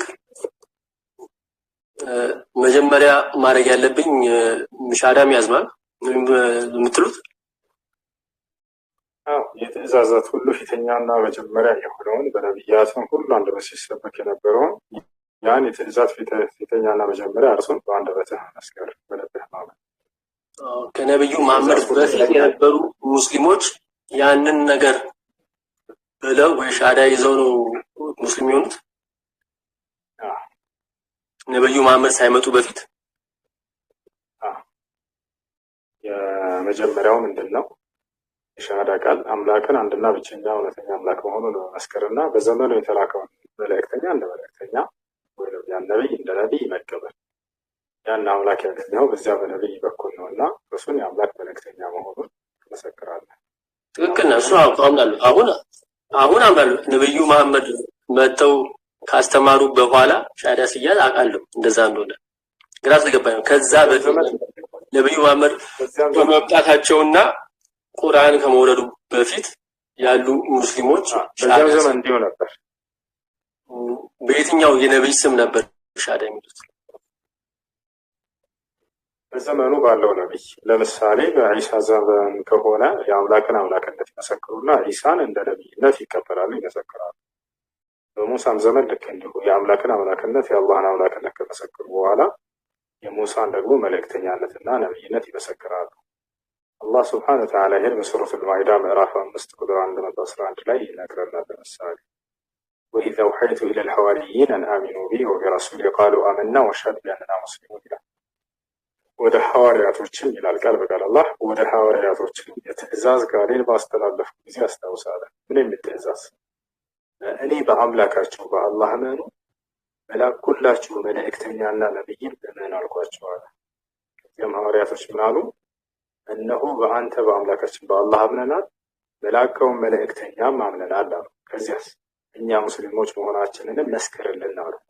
የሙስሊምነታቸው ማስመስከሪያ ሻሃዳ ቃል ምንድን ነው? በአላህ አምላክነት አምነው በመሲሁ መልእክተኛነት ያምኑ ነበር። ሐዋርያቶች በሌላ ቦታ ላይ አምና ቢላህ አሉ፣ እነሆ በአላህ አምነናል አሉ። ወሽሀድ ቢአና ሙስሊሙን እኛ ሙስሊሞች መሆናችንን መስክራሉ። ረበና አመና ቢማ አንዘልተ ወተባዕና ረሱል ጌታችን አላህ ሆይ ባወረድከው ቃል አመንን፣ ልክ እንዲሁ መልእክተኛውንም ተከተልን አሉ። አይደለ? ስለዚህ በአምላክ በአላህ አምነው በመልእክተኛው በክርስቶስ መልእክተኛነት ሲቀበሉ ጊዜ የሙስሊምነታቸው ማስመስከሪያ የሻሃዳ ቃል እርሱ ነበር። በሙሴም ዘመን ልክ እንዲሁ፣ በአብርሃም ዘመን ልክ እንዲሁ፣ በኢስሐቅ ዘመን ልክ እንዲሁ፣ በያዕቆብ ዘመን ልክ እንዲሁ፣ በሁሉ ነቢያት ዘመን በዚህ መልኩ ነበር። ስለዚህ አንተ ቀደም እንዳልከኝ እኮ ነው አላህ የሚለውን ቃል ተጠቀምክ እንጂ አምላክ ብለህ መተካት ትችላለህ። ፈጣሪ ብለህ ፍጹም አምላክ ብለህ መተካት ትችላለህ። አሁን አንተ በአላህ እያልክ የምትናገራቸውን በዚህኛው ቃል ኢንተርቼንጅብሊ መጠቀም ይቻላል ማለት ነው። ፍጹም አምላክ ወይ ደግሞ ፈጣሪ በሚለው ማለት ነው። ለምን? የወል ስም ስለሆነ አምላክ የሚለውን ቃል ብቻ ሳይሆን የአምላክ ማን ነው የሚለውንም በዚያው ያስመሰክሯቸው ነበር እኮ። ይሄ ማንነቱ እኮ አይደለም። ቅርታ ያወራህ ገባው መሰለኝ። ማንነቱ ሳይሆን አላህ የሚለው ቃል ፍጹም አምላክ የሚለውን ቃል አይደለም የሚተካው። ፍጹም አምላክ የሚለው ኢላህ የሚለው ነው። ደግሞ አምላክ የሚለው ኢላህ የሚለው ቃል የሚተካው እርሱ አላህ። ይሄ ኢላህ የሚለው የምንነቱ መጠሪያ፣ ማንነቱ ደግሞ አላህ ነው። ይባላል ማንነቱ አላህ ነው። ማን ነው ቢባል አምላካችን አላህ ነው ማንነቱ። ይሄ ትርጉሙ በብቸኝነት የሚመለከው እውነተኛው አምላክ ማለት ነው ወደ አማርኛ ስንቀይረው፣ ወይንም በአረብኛ ያን ያልኩ ያው እውነተኛ አምላክ የሚለውን ተጣው ነው ማለት። ስለዚህ ያ መጠሪያው ስሙን ልንቀይረው አንችልም። መጠሪያው ስሙ ማንነቱ ነው። ገብቶሃል? ምንነቱ ደግሞ የዚያ ትርጓሜም ይሆናል። ለምሳሌ አላህ የሚለው ማንነቱ መጠሪያው ነው። ትርጓሜ ምንድነው?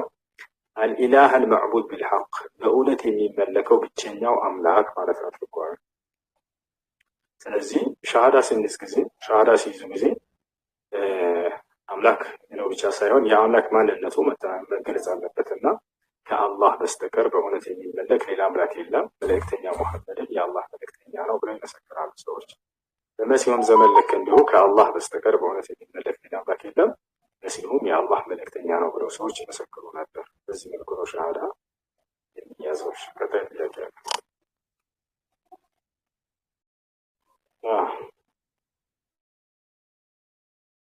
እሺ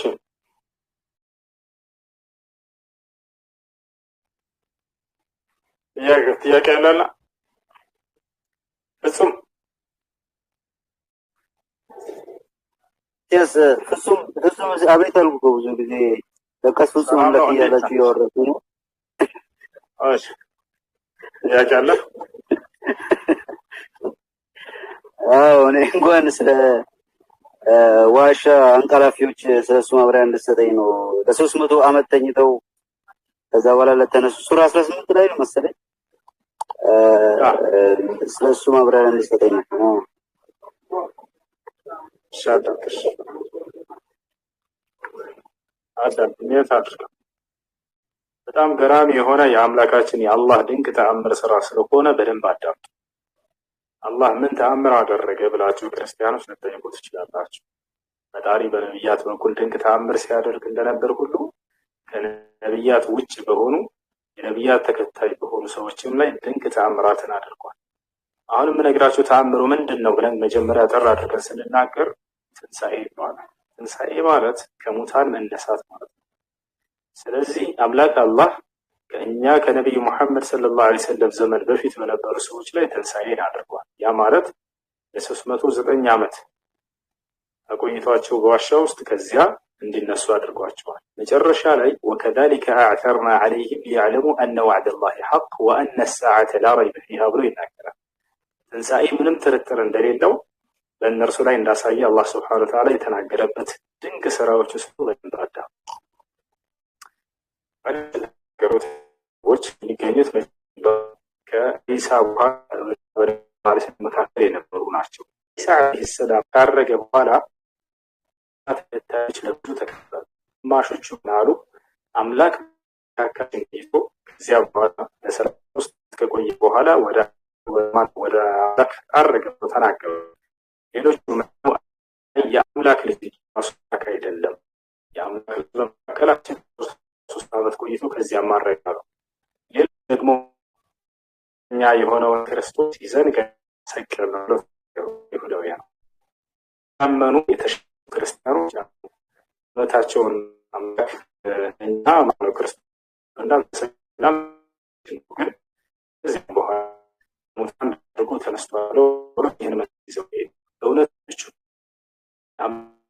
ነቢይ መካከላችን ቆይቶ ከዚያም በኋላ አምላክ በጥፉ ወሰደው ከይሁዳውያን ወጥቶ ነጠቀው፣ እርሱም በሰማይ ክብር ይገኛል ብለው አመኑ። ታዲያ ሁሉም አንጃዎች እነዚህ እውነተኞችን ማሳደድ ተባቸዋል። በዚያ ጊዜ ሮማኖች እስራኤል ምድር ላይ ሰልጥነው ነበር። ባለስልጣን ነበሩ፣ ንጉሶች ነበሩ፣ በርካታ ያለ ሀገራት ያስተዳድሯቸው። ከዚያም በኋላ እነዚህ ሰዎች አምላካችን አንድ አምላክ ነው ብለው የሚያምኑ የክርስቶስ ተከታይ ነበሩ። ከዚያ መካከል ናቸው እነዚህ ወጣቶች። ምዕራፍ 18 ላይ የዋሻው ምዕራፍ ላይ አላህ ሱብሓነሁ ወተዓላ ታሪካቸውን ይናገራል። እነዚህን ሰዎች ማሳደድ በጊዜው የነበረው ንጉስና ተከታዮቻቸው ናቸው። እነዚህን ሰዎች ማሳደድ ፈለጉ። أم حسبت أن أصحاب الكهف والرقيم كانوا من آياتنا عجبا إلى الله እነዚያ የዋሻዎቹ ሰዎች እጅግ በጣም ድንቅና አስገራሚ ከሆኑ ተአምራቶች የነበሩ ብሎ አላህ ሱብሓነሁ ወተዓላ በቁርአን ላይ ይጀምራል ታሪካቸው። እነዚህ ሰዎች በንጉሱ ፊትና በጊዜው በነበሩ ስህተት ላይ ባሉ ሰዎች ፊት ቆመው የአምላክን የአላህን አንድነት የመሰከሩ ጀግኖች ናቸው። የክርስቶስን መልእክተኛነትና ነብይነት የመሰከሩ ጀግኖች ናቸው።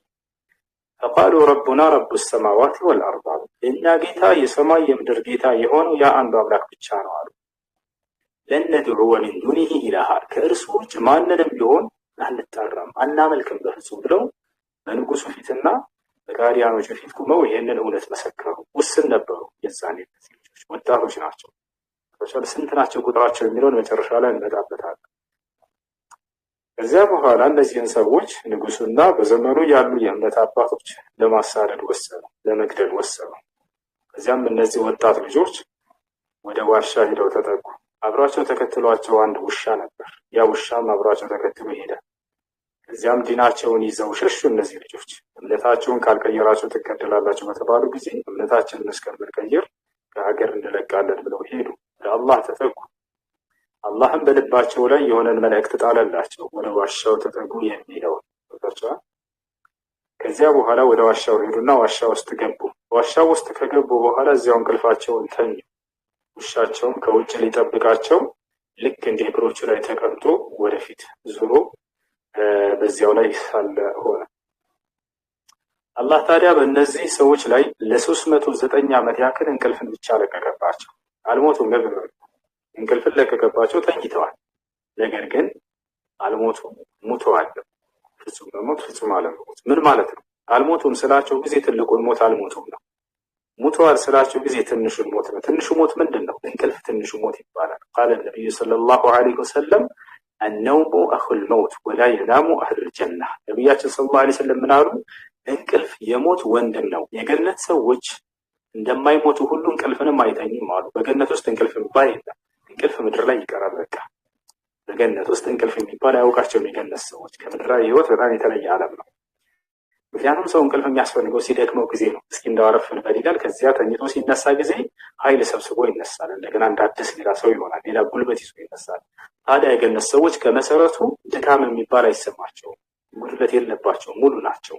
ላ የመሱሁም ፊሃ ነሰቡን ይላል አላህ። የገነት ሰዎች በገነት ውስጥ ድካም የሚባል አይነካቸውም። ወማ ሁም ሚንሃ ቢሙኽረጂን እነርሱም ከእርሷ ውስጥ የሚወጡም አይደሉም ይላል። ስለዚህ እነዚህ ሰዎች የተጣለባቸው ትንሹ ሞት ነው። ያ ማለት አላህ እንቅልፍን ጥሎባቸው ለ309 ዓመት ያክል በዋሻ ውስጥ ተኙ።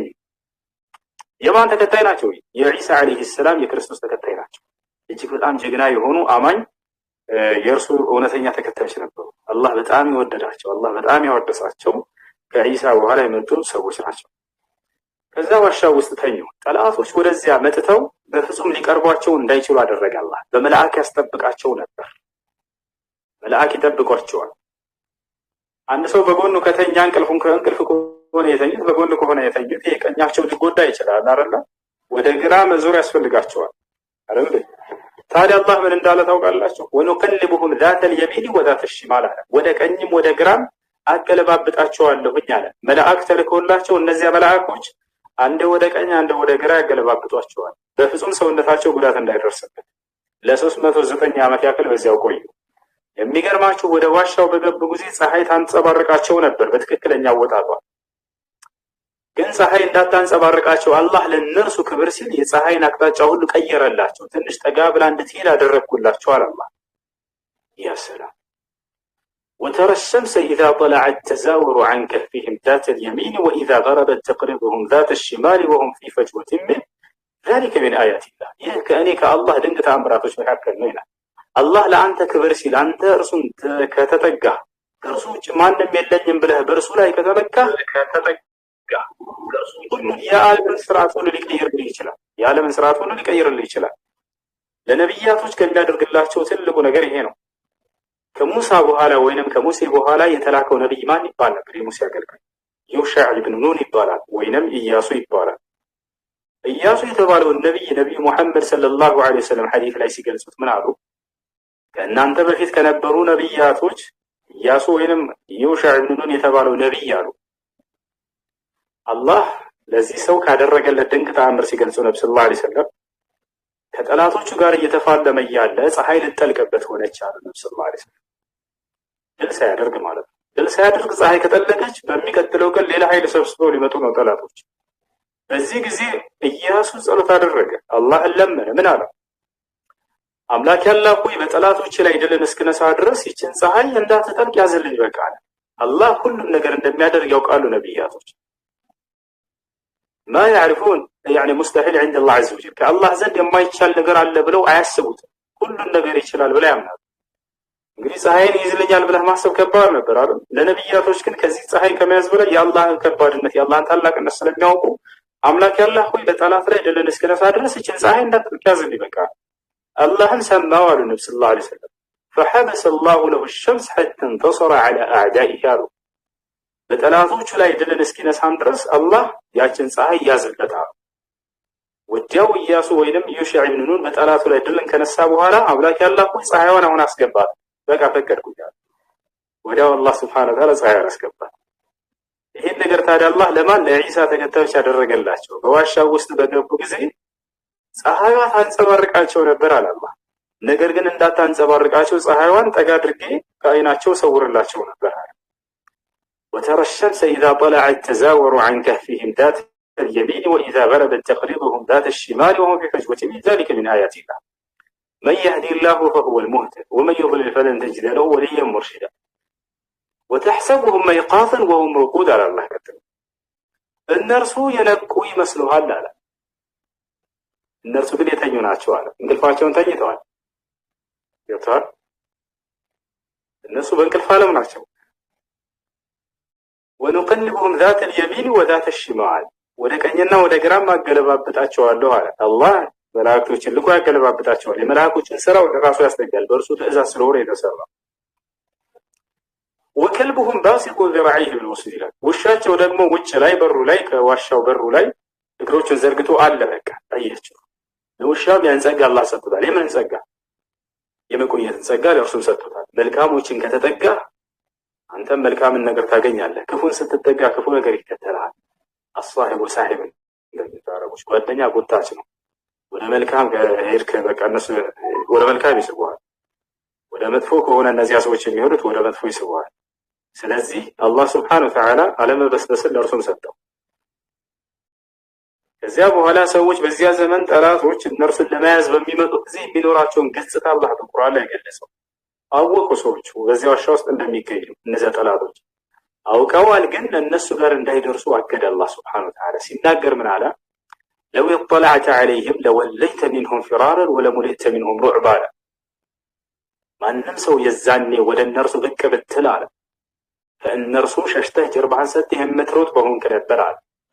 ከእነርሱም ሽብርን በልብህ ውስጥ በተሞላህ ነበር አለ። ወለሙሊእተ ሚንሁም ሩዕባ ማንም ጠላት ወደ እነርሱ ቢቀርብ የዛኔ ልቡ በሽብር በፍርሃት ተሞልቶ የሚሮጥ ይሆናል። በቃ ይሄን አላህ Subhanahu Wa Ta'ala ጸጋ ሰጥቷቸዋል ማለት ነው። ሰጥቷቸዋል። ይህን ጸጋ አላህ Subhanahu Wa Ta'ala ለማን ሰጥቷል ከተባለ ለነብዩ ሰለላሁ ዐለይሂ ወሰለም ሰጥቷቸዋል። ወኑስርቱ يعني بالرعب አሉ በሽብርም ተረዳሁኝ አሉ። ያ ማለት ምን ማለት ነው? ማንም ጠላት ነብያችን ሰለላሁ ዐለይሂ ወሰለምን ለመግደል አይመጣም በሽብር የተሞላ ቢሆን እንጂ በፍርሃት የተሞላ ቢሆን እንጂ። ከዕለታት አንድ ቀን በዚያው አጋጣሚ ልንገራችሁ የነብዩ ሰለላሁ ዐለይሂ ወሰለም ነብያችን ሰለላሁ ዐለይሂ ወሰለም ከዕለታት አንድ ቀን ከሆነ ዛፍ ስር ተኝተዋል። እንቅልፋቸው ከሆነ ዛፍ ስር ተኝተው ሳሉ ነብያችን ሰለላሁ ዐለይሂ ወሰለም ጠላት መጣና ከሃዲ መጣና ሰይፉን መዞ ከላያቸው ላይ ቆመ። ነብያችን ሰለላሁ ዐለይሂ ወሰለም አይናቸውን ገለጡና አዩት። ያ ሙሐመድ ማን يمنعك مني አላቸው። ሙሐመድ ሆይ ማን ነው ዛሬ ከኔ የሚያስጠላህ አላቸው።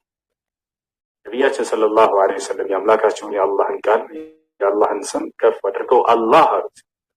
ማን ነው ከኔ የሚያስጠላህ ሲላቸው አላህ ነው ሌላ ማን አለ? ወዲያው ይሄን በተናገሩ ጊዜ ፈርተጀ ፈረጀ ሰውየው ተርገፈገፈና فسقط السيف من يده ሰይፉ ከእጁ ወደቀ ተርበትበተ። ነብያችን ሰለላሁ ዐለይሂ ወሰለም በተራቸው ያዙትና በእርሱ ላይ ቆሙ ሰይፋቸውን ይዘው ያ هذا من يمنعك مني አሉት። አንተ ሰው ከእኔስ ማን ነው የሚያስጠላህ አንተን አሉት። ሰውየው ቢተራ ያ ሙሐመድ ኩን ኸይረ አኺር አላቸው። ተማረከ በቃ አይደለ ሙሐመድ ሆይ ከማራኪዎች ሁሉ መልካም ማራኪ ሁን አላቸው። ተማረክ ያለውና በእጅህ መልካም ሆነልኝ በቃ ይቅር በላይ ነው። ታዲያ ሊገድላቸው የመጣን ሰው እርሳቸው ተበቅለው ገድለው ነው የላኩት? ላ አይደለም፣ በይቅርታ ለቀቁት። ግን ምን አሉት? ቁል ላ ኢላሃ ኢላላህ አሉት። እስልምናን ተቀበል አሉት። ለምን ከተባለ ማንም ነብይ ከሃዲን አግኝቶ ወደ እስልምና ሳይጋብዝ ማለፍ አይችልም። ቁል ላ ኢላሃ ኢላላህ ከአንዱ አምላክ በስተቀር በእውነት የሚመለክ ሌላ አምላክ የለም ብለህ እስልምናን ተቀበል አሉት። አልቀበልም ማለት እሺ አልቀበልም ስላለ ገደሉት? ላ አልገደሉት። ነገርን ቃል ግለጻለህ ሙሐመድ አላቸው። አሁን አልቀበልም አላቸውና ነገር ግን አንተን በጓጉ ጠላቶች መስመር አንተን በፍጹም ላልዋጋ ቃል ገባለሁ አላቸው። ያቸው ሰለላሁ ዐለይሂ ወሰለም ሰጡት። እዚያው ሄደ። ጠላቶች ልባቸው በረንቶች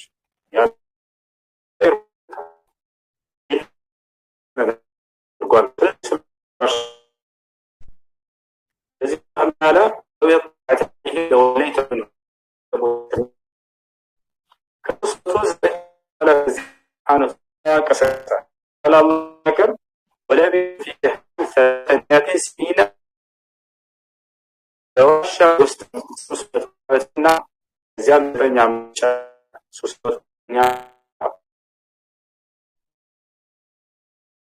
ዓመት